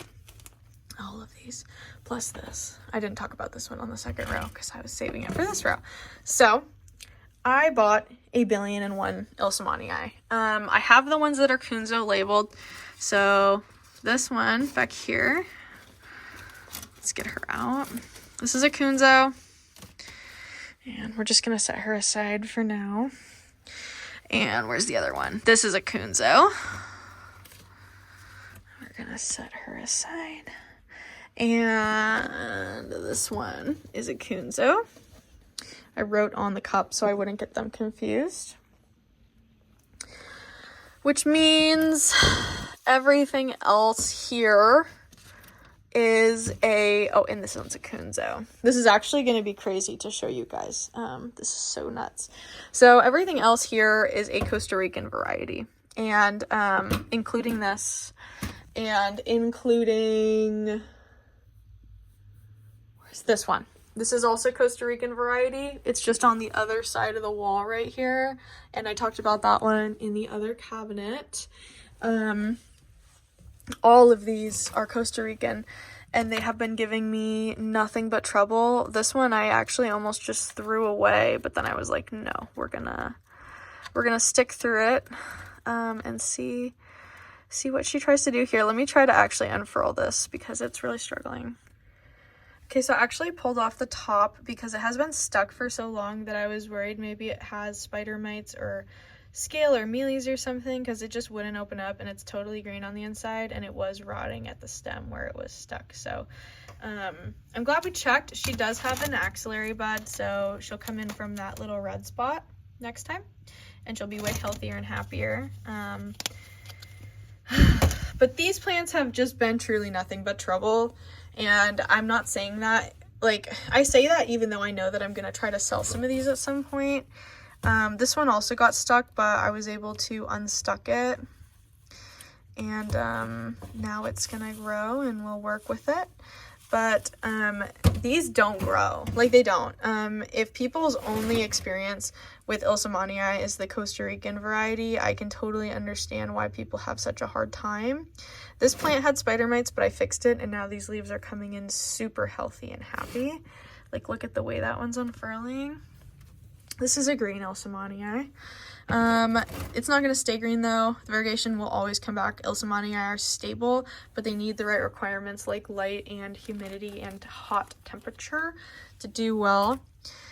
This guy, this was a top cut, and this should have given me a new leaf forever ago, and it still hasn't, and it's super rooted, really rooted, like it's growing all the way around. I'm literally holding it and shaking it. It's not coming out of the pot. Like, it's really in there.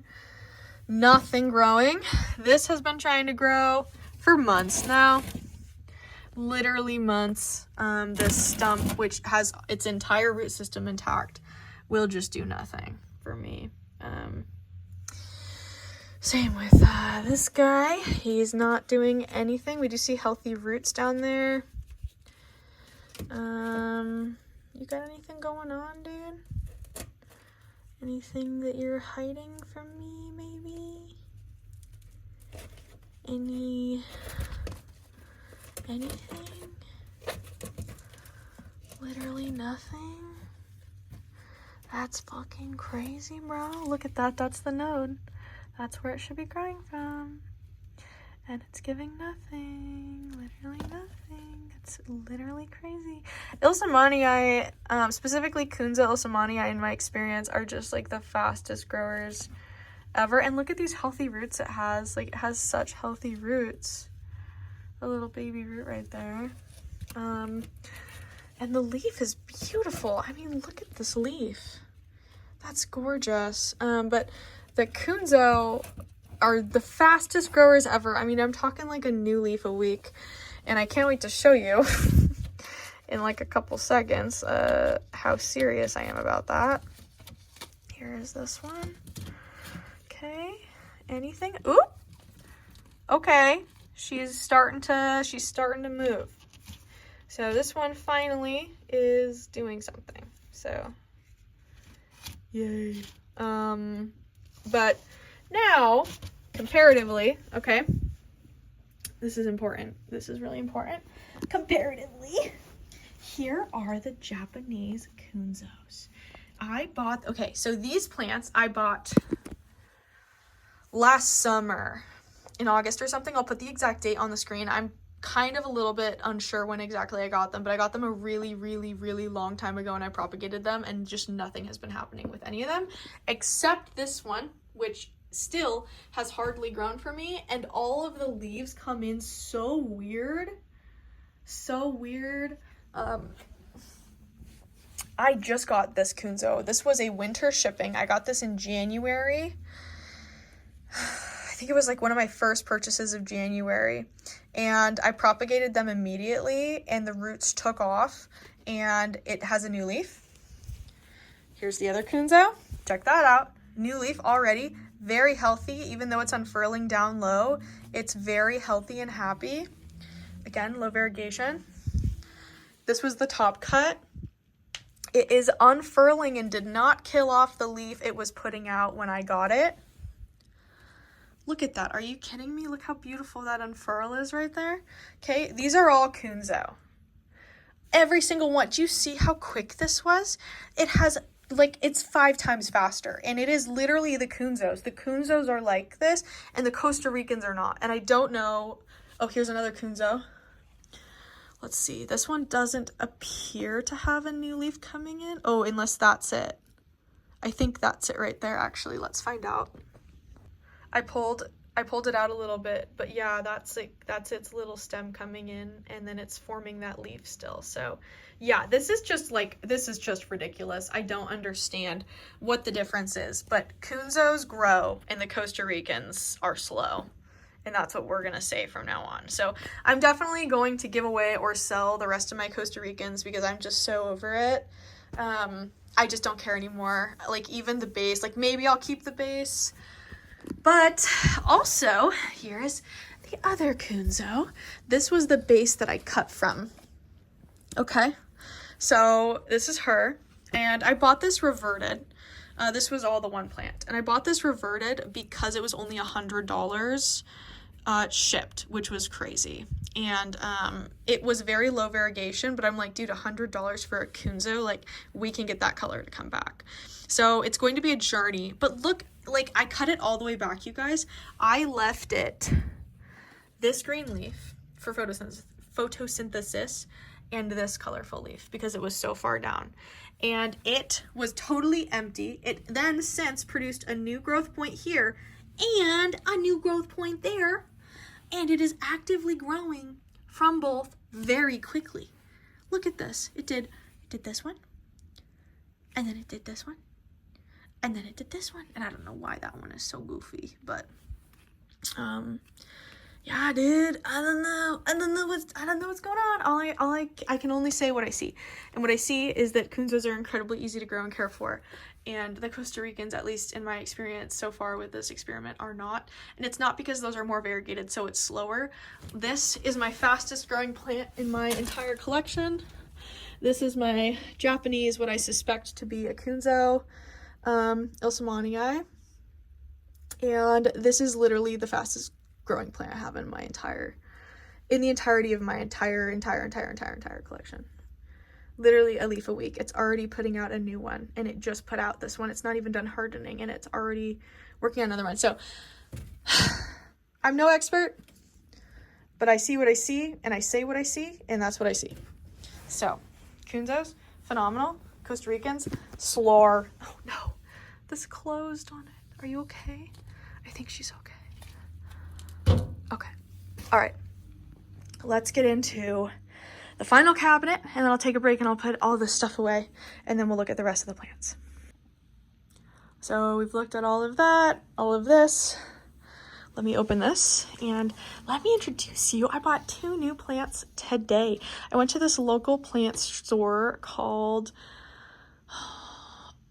Rebel Roots Apothecary. It's ran by this wonderful girl named Sarah, and she's just so sweet. And I bought this Dorayaki silver. This thing is nuts. Like, this thing is just nuts. Oh my gosh. And I was looking to actually buy, if you watch my big box stores videos, at least you would know that I have been looking to buy a Proven Winners sparkly anthurium like this because they're so inexpensive. But Miss Sarah is selling this for the same price almost as the Proven Winners, and so I just went ahead and bought this one because supporting local. But also this is just so beautiful. Oh my gosh. And this was just imported, so it's definitely going to have an acclimation period, but she's beautiful. And check this out. Oh my gosh, stop. Are you kidding? Babes, are you kidding me right now? This was $75 or $73. You used to have to pay for a freaking node in 2019 like $450. Look at this. Oh my gosh, I can't take it. She had some smaller ones, but this was her biggest dark form for sale, and I have a light form already, so I was like, let's go dark form.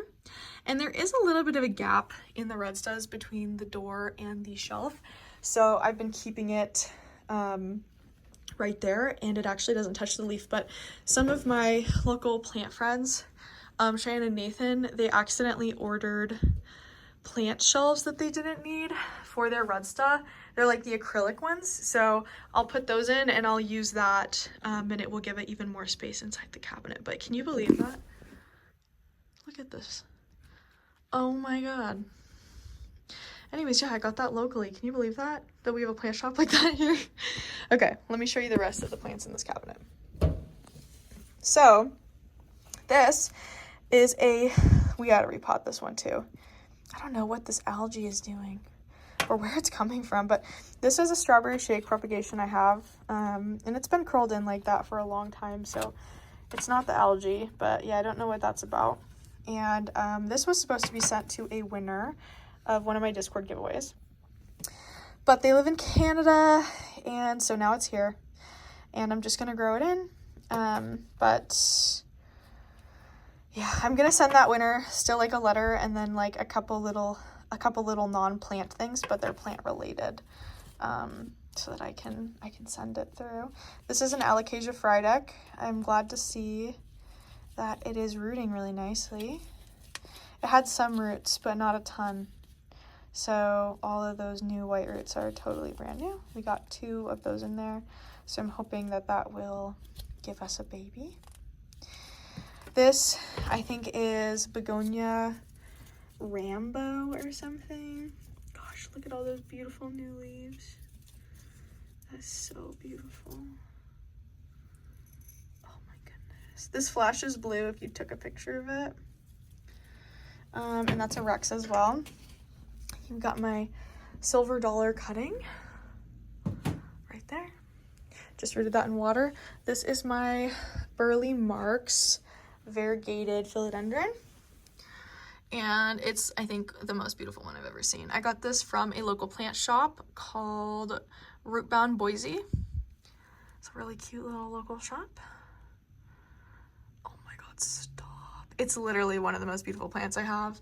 It's got Aurea variegation, but I don't even care. I'm not like super into the Aurea variegation right now, but this plant is just, I mean, so beautiful. So pretty. I love the sectoral color. Oh my god, stop. Literally perfect. Perfect. Very nice. Okay. Then we got the aluminum plant in the back right here, and this was given to me by my best friend Tasha, and it is a variegated aluminum plant. Got some white on it. We got this Begonia Cleopatra. I actually also just got this one. I used to have one, but Zamzo's was selling one, so I picked one up. This one's very big. It has a lot of tubers, so that was like a big reason. It was a little more expensive than I would have liked. Like, it was $15.99, but this one is so big. The other ones they had were small and kind of sad, but this one just looked really good, and this is one of my favorite begonias, so I picked it up. Right there. Okay, then, okay, it is her time. This is, oh god,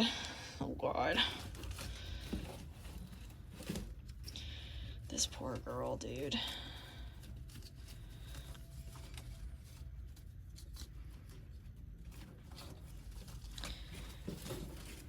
This is my giant Hoya clemency worm. Proven Winners calls this the night sparrow, I think. And I think she's root bound. I think she needs a new pot because I'm having to water her all the time. And this plant is just, I mean, to die for. Yeah, she gets dry pretty quickly, but she grows very quickly. So we've gotten a bunch of new leaves on her. Like almost all, like these are brand new. This is brand new. This is new. This one down here is new. Let me try to give you some better light on her. Okay, yeah, here she is. And I think, oh, she got stuck again. I think that I might actually move some more of my Hoya into the cabinets, especially the Calistophylla if they don't grow really nicely out there, because the clem is definitely, I don't think it needs this to grow this much light and care, but she's definitely thriving from it. So, yeah. This is probably my favorite Hoya I have in my entire collection, next to the Erythrina, which is that one right there we'll talk about in a second. But yeah, she's big. She's got a lot going on. Then we have a plant I have inherited. Oh, she's in the back. We'll get to her in a second, I guess, actually. This is a strawberry shake rehab baby. This was a piece from the other one I have in that giant pot. And she's just living her life. She's doing her own thing, and we're not judging her. Actually, I think I'm lying to you. I am. This is Devin's plant. This was Devin's strawberry shake that he just gave to me because he was like, dude, frick that. Frick that. Okay, then we have these. These Devin just gave to me for watching his plants. So we have a philodendron gabby, heteroecium gabby here. Very beautiful plant. I think he had the prettiest gabby I've ever seen. Like, are you joking? Literally, look at how sectoral that is. Then he gave me this Erythrina cutting right here. And this is just like, I mean, this is so beautiful. Purple bottom leaves, wavy sides of the leaves, and it's already giving me new leaves, and the stem is doing really good. Then this one is crazy, so hold on to your horses if you know about Hoya and you know how expensive Hoya are. Devin just gave me this. This is Hoya nabonensis, and one singular unrooted cutting of these costs $100 or more. Rooted costs way more.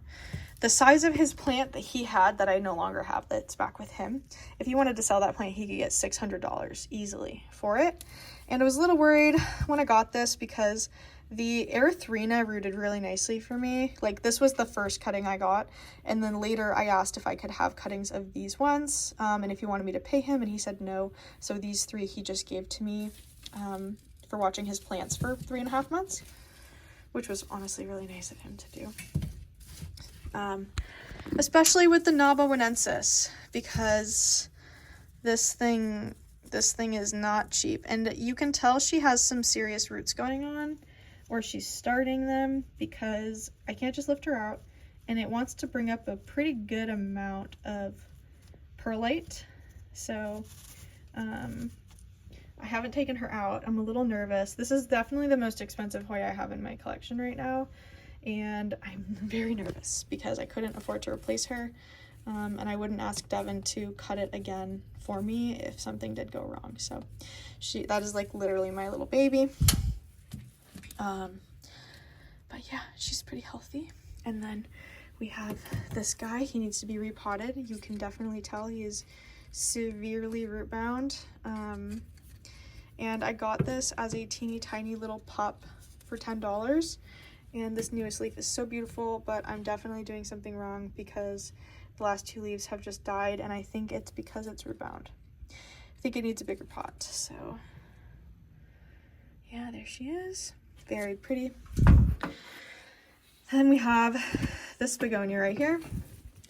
Very pretty, right? Very nice, very nice, very colorful, very high color.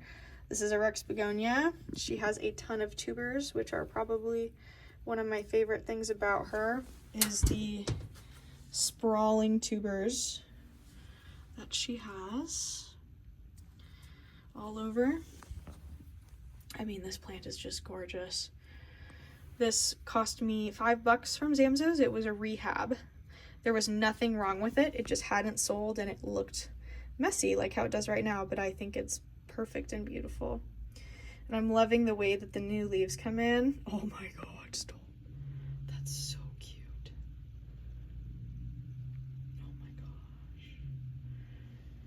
Oh, I love her. And she's so velvety and iridescent. I just love. Okay. Now, let's talk about these. These are my Coriaceae.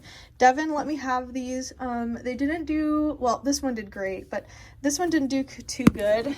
As soon as I got it, it started going downhill, and it actually had 2 of these leaves. Now there's only the one.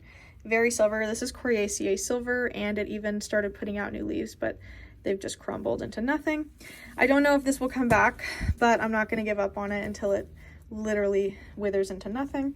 And then I don't know if this is also Coriaceae silver or if it's called Splash or something, but this one is doing very good. It has really beautiful leaves, and Devin just didn't even want to deal with this, so he just gave this one to me.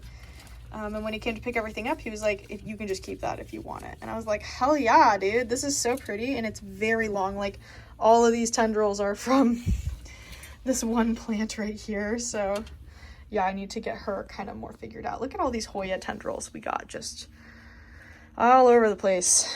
All over the place. Okay, now let's get down to business. Let's get down low. Okay, so these, there's not that many plants down here, but these plants are beautiful. So this is my Hoya erythrina. I need to see if he can find out, he is in Devon, exactly the subspecies of this erythrina, because there are multiple erythrinas, and I thought this one was Nara, but he wasn't so sure, and he didn't remember off the top of his head. So, but look at that. Oh gosh, I love. And I've got it potted in a bunch of stratum. It had pawn originally, and here's the back. It's all trellised. This is how he gave it to me. It was crawling freely around his entire cabinet, but he trellised it before he left it with me. So pretty. He said he bought it as one really small cutting, and over the last couple of years he's grown it into this. And honestly, when it was getting closer and closer for him to come pick up all his plants, I knew he told me he was going to sell everything that he had before after he got back. He was just going to sell everything except for 3 plants. And this was not one of the plants he was going to keep. And I was like, dude, if you're selling that, like, no one else but me is buying it. I'm buying that plant. So we worked out a good price, and I paid $75 for this plant. And I just love it. This is definitely like one of my favorite plants in my entire collection. I can't explain why I love it so much. I just know that I do. And I think it's sick. I think it's totally metal. Okay. Now we have these ladies. So I've decided I think I'm going to keep this shelf off. It's actually right here. This guy. Totally open right here, and we have an Ilsamanii. That is the Costa Rican right there. This is a Monstera aurea. This was the top cutting of a plant that I bought at Zamzo's last year that I recently sold because I just decided I wasn't happy with it. This is my Monstera albo. This was sent to me by the same girl who sent me all those Hoya cuttings originally. She just sent me a bunch. I want to say that her name is Amy or Annika, and I just can't. I'm so sorry, I can't remember off the top of my head right now, so I have to go back and look. But you will have already known, you'll have seen it in the video. This is the brand new leaf, it's not hardened yet.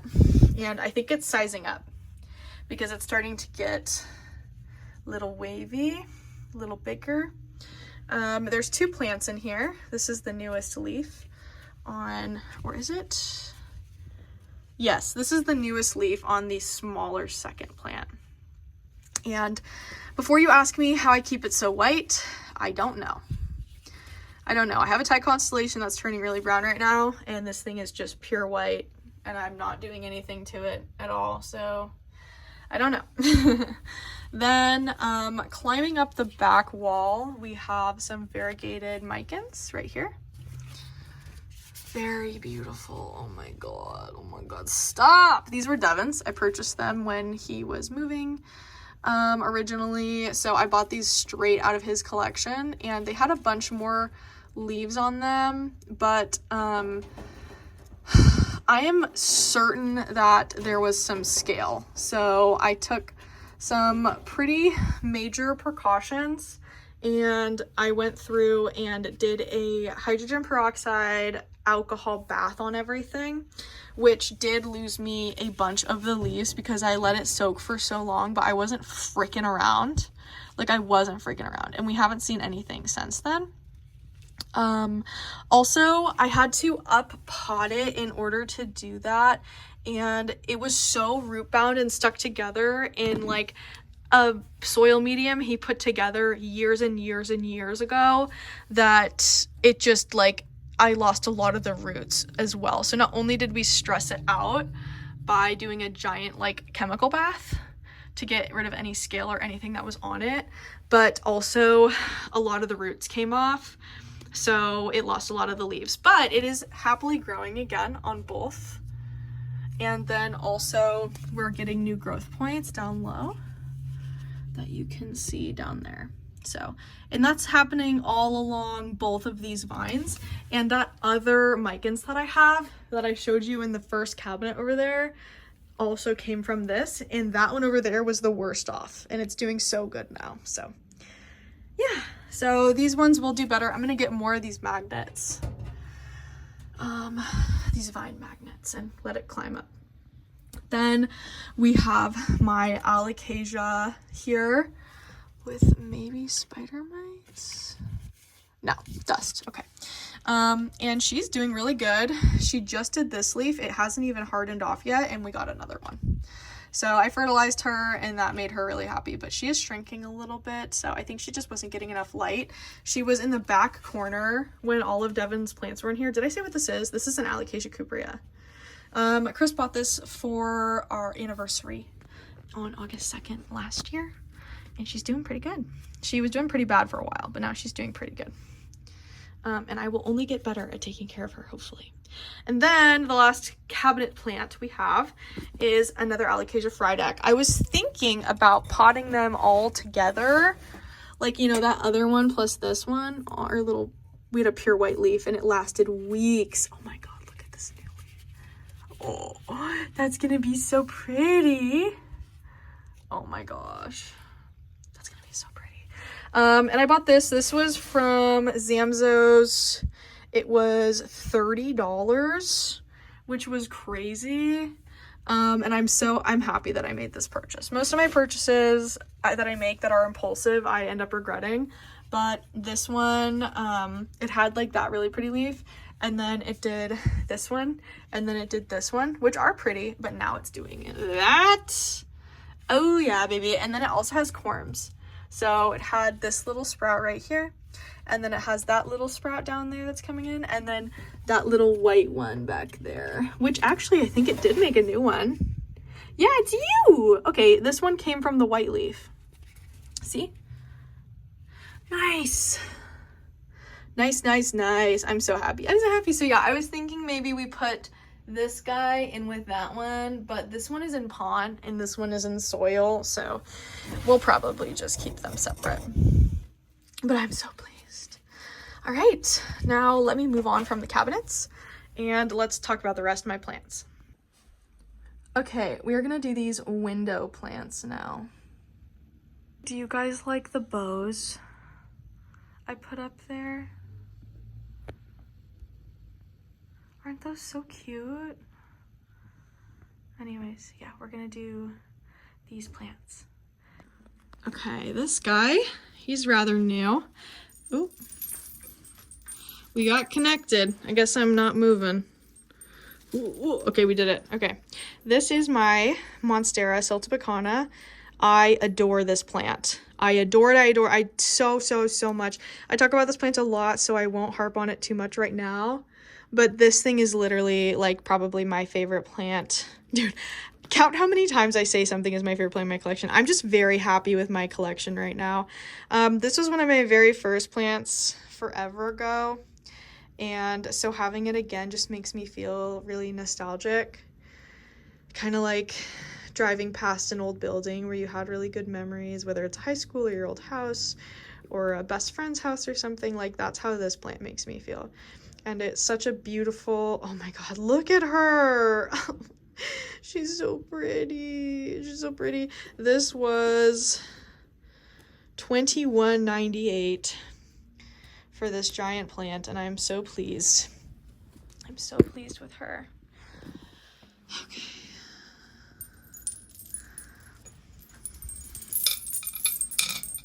Then we have this plant right here. This is one of my original Hoya carnosa compactas, and I'm not taking it all the way off because it's connected up there really weirdly, but she is growing very well.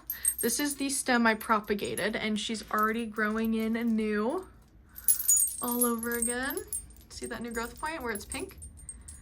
And I separated this. The other half of this plant is right over there, and we'll get to her in a little bit. But yeah, this is the girl. Here are her pretty leaves. So pretty. And I'm a big fan.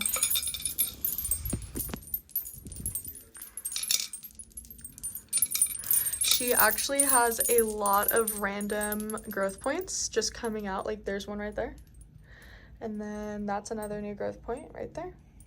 So over time, oh, and at the bottom, there's 3 different growth points coming out of this one stem right here. So over time, she will make her own new stems. You don't have to separate these yourself. You can just let them do their own thing.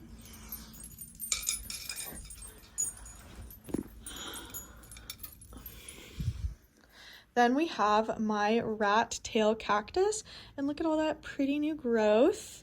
This was a new plant for me. My best friend Tasha convinced me to get into this, and you can actually see all the new growth since when I got it. That's actually kind of funny. It's like extra fuzzy and a little bit bigger, and it's all kind of growing in the same direction towards my window. But this is a very happy plant, and I'm really happy I got this. It's also just very, oh, I almost dropped it. It's also just very whimsical, and I'm super in love with this one.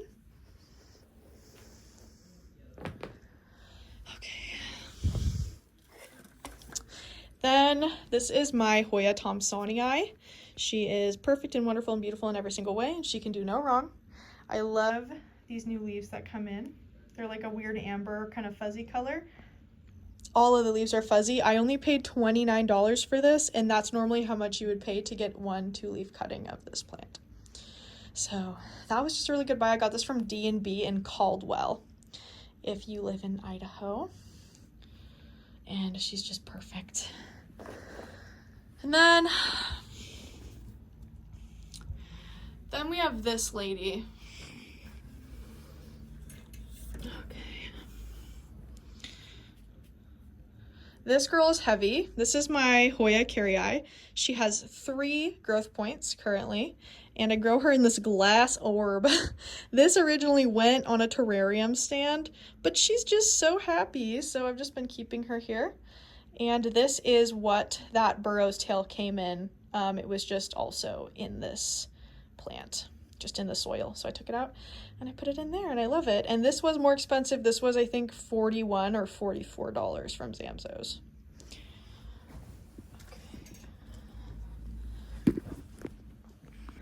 All right, then we have my original Gloriosum. This is what I took all the babies out of. And she's not doing so hot. So I don't know what her deal is, but I'm gonna try to figure it out because I purchased her, and so I want to take care of her. Then we have this guy. This is the other part of that gigantic Hoya carnosa, and she is actively growing. She's very happy. Very happy, very colorful. Getting a little bit like blister variegation-y too. This is so heavy, this little end piece. It's got like 3 different new things coming out of this one spot too. And then this is just one long guy, but I've got him kind of, ooh, look at that. She started a new growth point down there. That's so fun. There's 2. Oh, that looks so good and new. Whoa. That looks so good. Good luck, little plant. Keep it up. But yeah, I've just got this one hanging over the edge. Then we have both of my Hoya pubicalis. This guy. Oh gosh.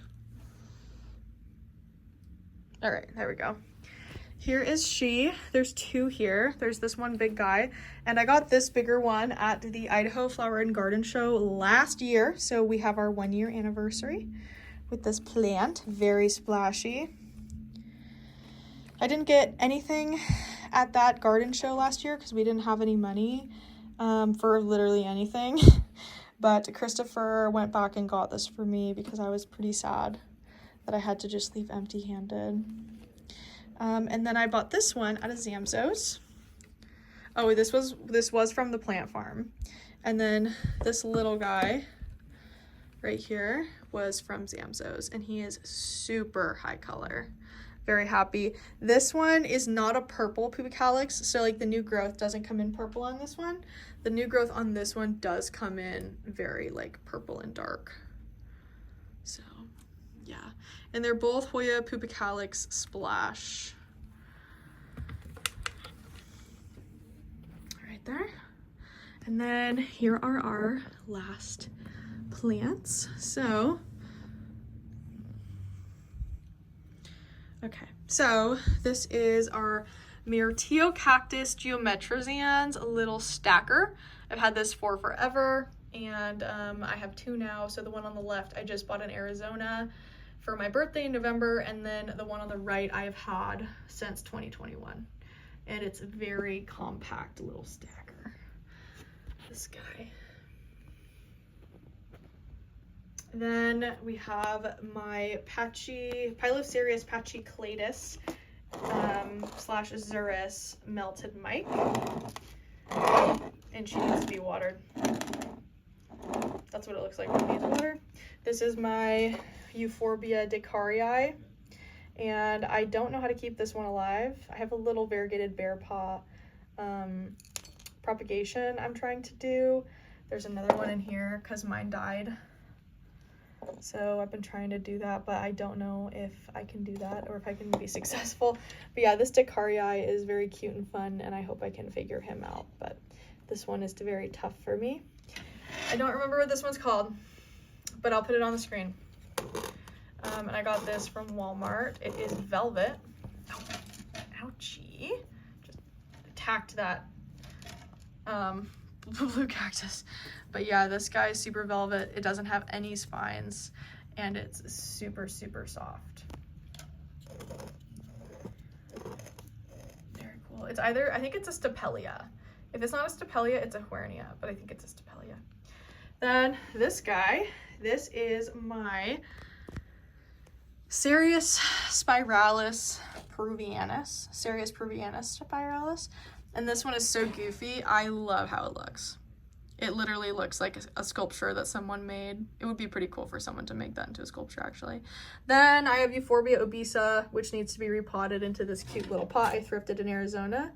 And I think it's so cute. My Trichocereus brigesii monstrous, aka the PP cactus. And did I get that right? Trichocereus brigesii monstrous, yeah. I love this guy. And this guy actually came with this little elephant for some reason, so he's just in there.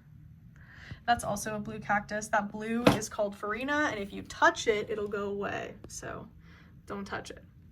Then we got this guy. I got this guy for Mother's Day at Zamzo's last year. And check out these new leaves. I was really sad. I was thinking this one was gonna die because I really neglected it. Like, it was totally lifeless. It took me an entire week to get this to stand back up, and even then we have some permanent damage on some of these leaves. But this stem right here is just incredible. Like, this totally almost white leaf is amazing, immaculate, and then this half moon, so much fun, and it's already putting out its next one. This is the mother to that little one I showed you in my cabinet. Yeah, and I got this last year. It used to be really big, but remember, I got sad and then I had too many plants, and so now we are working on getting her back. But this is Domino and Picasso, or it's just Picasso, I can't tell. I think it might just be Picasso, but yeah, I got that last year at Mother's Day. Then my last plant for the video, this is a Gloriosum I just bought from Lowe's. Literally just bought this plant, and she is so beautiful. She's in the same pot as my Epipremnum Cebu Blue up there, and she is variegated. She has sport variegation, and I was like, oh wow, that's a lot. Let's see what the next leaf is doing. Look at this. Look at this. Are you kidding? So the leaf definitely is a little bit damaged. It did come in with a shipment where everything else just had cold damage, but as it's hardening off, like, you can see there are other smaller spots of variegation. For example, there's one right here, and then there's some smaller ones in there. Then there is one right here, and then there is a darker one right there above this little imperfection. So I'm excited to see, as it continues to harden, what it's gonna do. And then also its next leaf. Oh my god, I'm so excited. And that's coming from this stem. And those are the only two variegated leaves. And again, there is some damage because it was freezing when the shipment came in, so it got some cold damage. But that is my plant collection. That is every single one of my plants, including the 2 new ones I just got today. There is nothing anywhere else. And now I must depart to go pick up my son. I had to start getting a little sloppy so that I could get through the rest of this. And then I also got this Syndapsis. This is the Syndapsis Silver Lady. Then I got this begonia. This is Begonia Jenny, which is a slightly fuzzy begonia, and she has very sectoral variegation, so I don't know if she's a galaxy or what she necessarily is, but it's gonna be fun to experiment because I've actually never had a variegated begonia before. So then the final plant I got is this baby. I took her off her trellis because I put my Hoyas that are like able to live in room acclimation on this wall. See? These are where my Hoyas are, and then my pendant anthuriums. But yeah, these are all Hoya. And so I put my Hoya reverse variegated obovata up here, and I'm really excited to see her take off. It's gonna be super fun. And she's got a baby plant in there. So yeah. I got a couple plants today and I wanted to tell you about them. So let me show you the plants. I got these from Zamzows, which is like a local big box store we kind of have here. And I got these because I had a secondary Hoya carnosa compacta. So I've got 2 of these, right? But they were 1 plant originally. She's fairly large, quite sizable. And then I have another one hanging up in my window actually that's very long, but they were all in 1 pot. I separated them because I wanted 2 pots of this instead of 1, and then I actually purchased one from a local houseplant store called Edwards because they had a crazy houseplant sale and they had Hoya carnosa compacta baskets for $20 each. So I got 2 of them, but they were really rough, like so rough, like I didn't know if they were going to survive, and they didn't survive. So I have been, like, you know, going big box store plant shopping because we finally got, well, for the job, but also because we are getting, Idaho has gotten Hoya carnosa compacta variegata, which is the plant I just showed you. So I was gonna get one when I found one at a big box store, but I found the most beautiful ones today at Zamzows, and they're not a basket, but it is local, and I love Zamzows. Like, I love Zamzows. Zamzows is where I spent most of my money on plants last year, and I spent 8 times the amount of money I spent at Home Depot and Lowe's combined at Zamzows last year. So I'm a pretty big fan. I'm a pretty big fan of Zamzows. So I'm gonna show you my plants. I got a couple things too that aren't the Hoya carnosa compacta, but it was more expensive than if I were to buy it at a big box store. However, the ones at the big box stores for the compactas just aren't that pretty. Like, you're not generally getting this much variegation. And I don't know why. I don't know why at big box stores, like, all the leaves look like this. Like this. Like, mostly green, teeny tiny bit of white on the edges. But, like, imagine that's the whole plant and it doesn't have any of this. So, like, the entire plants that they're selling don't look this beautiful. They don't look this colorful. But there are occasionally Monaloa. So if I do come across a Monaloa for $30, I will buy it, obviously, because that is like my favorite Hoya of almost all time. And if I find a Hoya carnosa compacta, I'm gonna leave it. I'm most like, okay, I won't say for sure I'll leave it, because if I found the most beautiful one ever. But yeah, so I got these because I definitely know that I want these, and I also had a coupon. A couple other things. So let me just stop blabbing and just talk about it. So here's the first one I got. So I mean, like, I'm sorry, but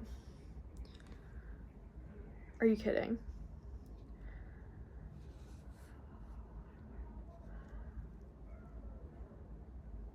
Like, are you just like actually joking? And I checked all of these for pests when I was at the store, because I was like, I'm not messing around. The color on these is perfect, like especially this one. And what I love about Carnosa compacta, like what I prefer about it, is when it has these more open compact leaves. So it's not totally tacoed in on itself. Plus when they're super tacoed in on themselves, they it's really difficult to see if it has pests or not, which is not ideal. Like this leaf right here, this guy, like you can't get into that leaf. Like that's the leaf seam. Like you'd have to pry it open and maybe break it to make sure that there's no pests in there. So that's the first one. Like, oh my gosh, are you kidding me? So beautiful. And it's like got minty on it. Are you joking? I can't. It's beautiful. The next one I picked up was this one. This one has super open leaves, which I'm loving. I think mostly people would probably not like that. Like if I had to guess, I would say that's probably not a popular opinion to have. Okay, yeah, this leaf just doesn't look too good. But yeah, there's definitely 4, but there might be 5. There might be 5. But anyways, yeah, so 4 in this one. This one, which I'll show you closer up in a second, has 1, maybe 7 growth points. And look at how open she is. Do you see this leaf right here? It's so sectoral and pink and white. And you see how open these leaves are? You can see like all of the detail. This is like my dream. 4, 5, 6, 7, 8, 9 growth points, and it's actively producing new leaves. You can see these are 2 brand new leaves right there, 2 brand new leaves right there. The color is gorgeous. The leaves on this one are a little bit more tight. Okay, so you can see here, they're pretty tacoed, right? This one's pretty tacoed, but there was so many here, and I looked inside most of the leaves using my flashlight just to make sure, and we are gonna spray her, but the color on the leaves is what I love. Like, this is what I love, like this super pretty white, like, look at this. Look at that little stem in there.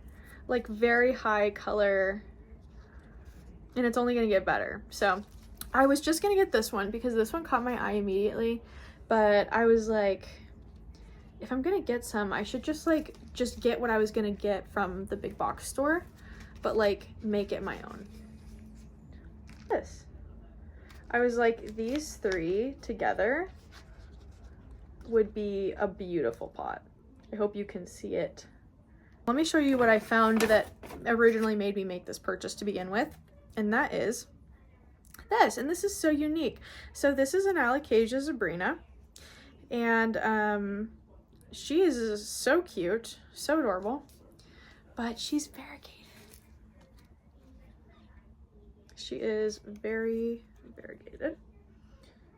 It's green on green, so I don't know how well we're gonna be able to, for me to show it to you. Ooh, I did find Amelia on this one, so we will spray everyone. I don't know how I didn't see that at the store. I'm normally so good at that. These are so goofy. So these are Hoya species Affinity Burtonii, and these guys are going full white. This little white dot you're gonna see on this one is actually the milk from the plant, because I guess it accidentally got a little torn. But they're going full white. They're just like pink and white. Like it's literally the color of my skin. Pink.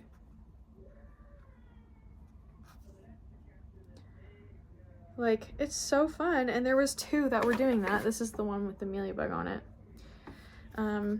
Look at this.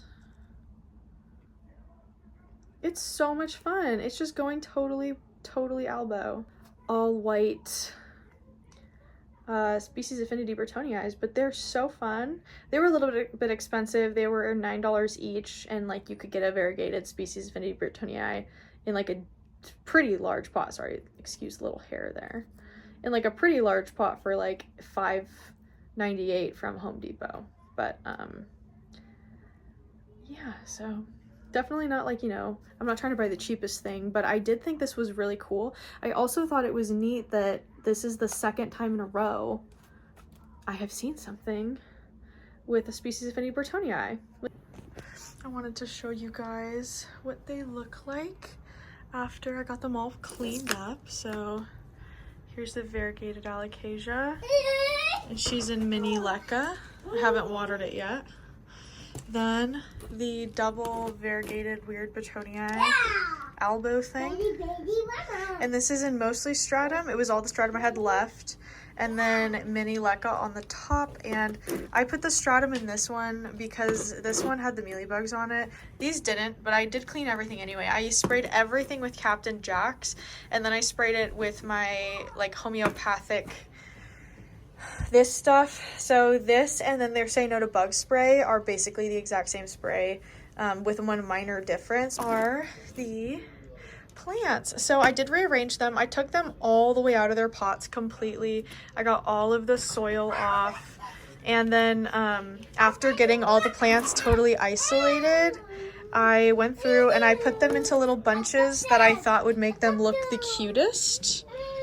This was the hardest one to get leca in, which is why it's not all the way to the top like these ones, you know.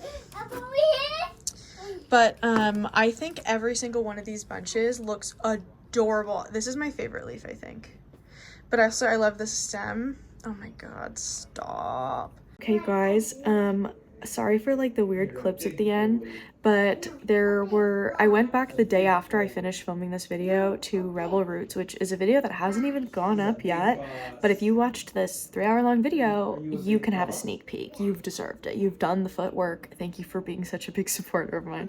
But I put the rest of my haul, because I went back to go film, because I bought those 2 plants. I didn't film that day, like the Warrock and the Doriaki, and then I went back the next day, filmed, and then I bought the Simdapsa Silver Lady, the Begonia Ginny variegated, and then the reverse variegated Hoya obovata. So then I did get a billion pings during this time as well, but I decided that pings are their own thing, so I will have a ping video, like a full ping haul from the Idaho Orchid Show, and then also from one of my new friends, Caleb, who is like super into pings and carnivorous plants. So we did a trade, and then also my friend Inez, she and I did a giant trade. We each traded each other like 24 cuttings.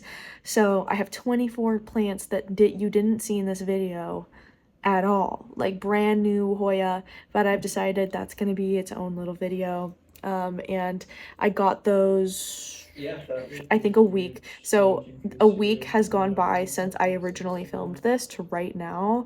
Yeah, I filmed this a week ago, and it's April 21st right now. So, and I got those plants from Inez yesterday, and then I got those Hoya you saw, the Burtonii and the compactas and that alocasia today. So it's all over the place, but just know there's probably like 15 pings or so, 12 pings or so, and then also like 24 cuttings from my friend Inez that are not in this video. So I just wanted to be clear about that. And I did do my best to put names to everything. So if there was anything, if you had this video on in the background and now the video is ending, and there was anything that you didn't hear me say what it was called, you can go back into the video and look for it.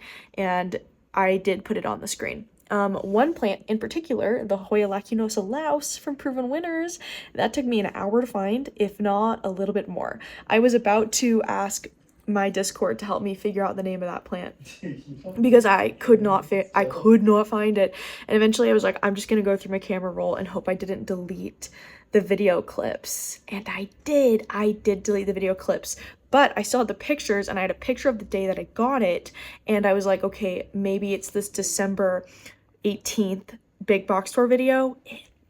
It was the December 18th big box store video. So that was a whole thing. This video was such a passion project of mine. I have put off doing this for so long, and also it has taught me a couple things that I forgot. Like the smaller albo in my albo pot was from my original albo in 2022 or 2023. Whenever I bought one at some point for $100 or it was $95 or $85, and it was hardly variegated, and Tasha grew it out for me for a while, and then it got thrips and she cut it all the way back, or I cut it all the way back, or I told her to cut it back, I can't remember.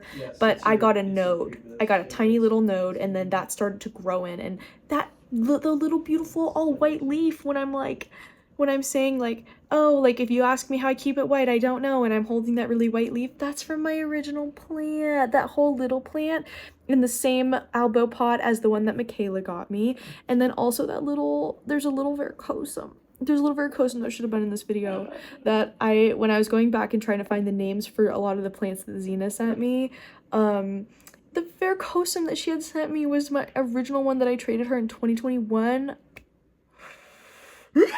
I can't believe it, because I just gave that to someone and I don't even remember who. It was either Tasha or someone random, and I was like, here, just take all these plants. I don't have a need for them. Just go ahead and take them all. So I don't know. Don't know where that one went. And I was like, but can you ever forgive me? And she was like, girl, I can forgive you and do not worry about it. And I was like, I'm so sorry. So anyways, this also taught me, because when I had to go back and find the names for some of these, how little so many of them were. Oh my gosh. So on May 12th, mark it on your calendar, that is my 1-year anniversary of most of my first Hoyas. So like my New Guinea Ghost, my Crimson Princess, like all of the ones that were like pretty big, the globulosa, I got those March 12th last year. It hasn't even been a year. Oh my god, they're so big. So it made me really nostalgic. So I want to do like a then and now video, like on the 1-year mark, and I don't know, I think it'll be really fun. So anyways, thank you so much for watching this video. This was such a long video. I don't know if we hit the 3-hour mark, but we're pretty close. So thank you so much for being here and hanging out with me. Thank you so much to my YouTube channel members and to my Patreon members. Thank you to the people who watch and don't say anything, and also forget to like. That's totally cool. Watching is literally the only thing that matters. That's what pays.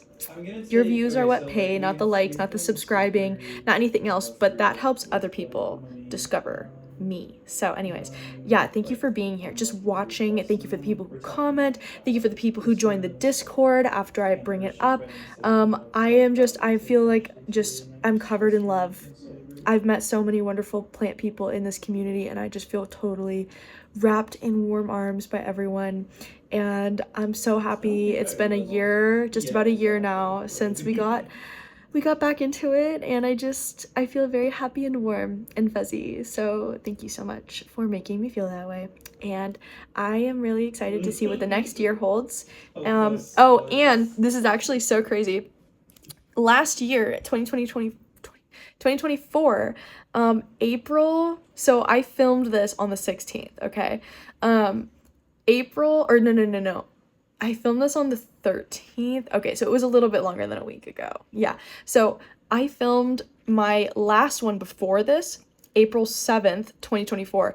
April 5th, 2023 was my other collection tour that I did, and then I did one the year before, and I don't know if I did it in April, but I was like, dude, we're within a week and a half for the last 3 years where I put out a tour, and I'm like, that is some weird pattern, like, and you know, I can tell you exactly what it is.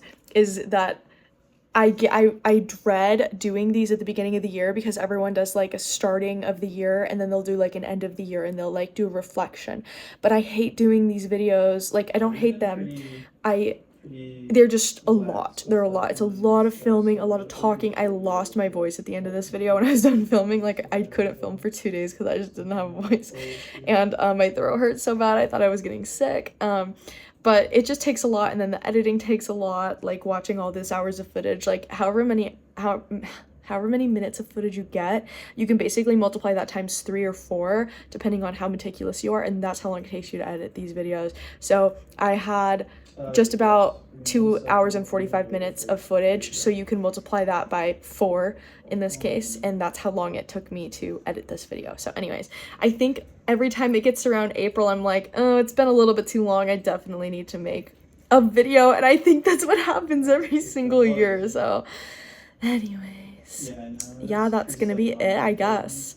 Thank you for listening, and I'm excited to see you guys next year, and keep an eye out for my Rebel Roots Apothecary tour, and then my Ping haul tour, and then follow me on Instagram. I'm making a lot of short form content lately, pretty regularly, and I think it's pretty fun. So, and it's a different vibe. It's not like the YouTube videos, it's like Instagramified. So yeah, okay, that's all. Thanks for watching, and I'll see you guys in the next one. Bye.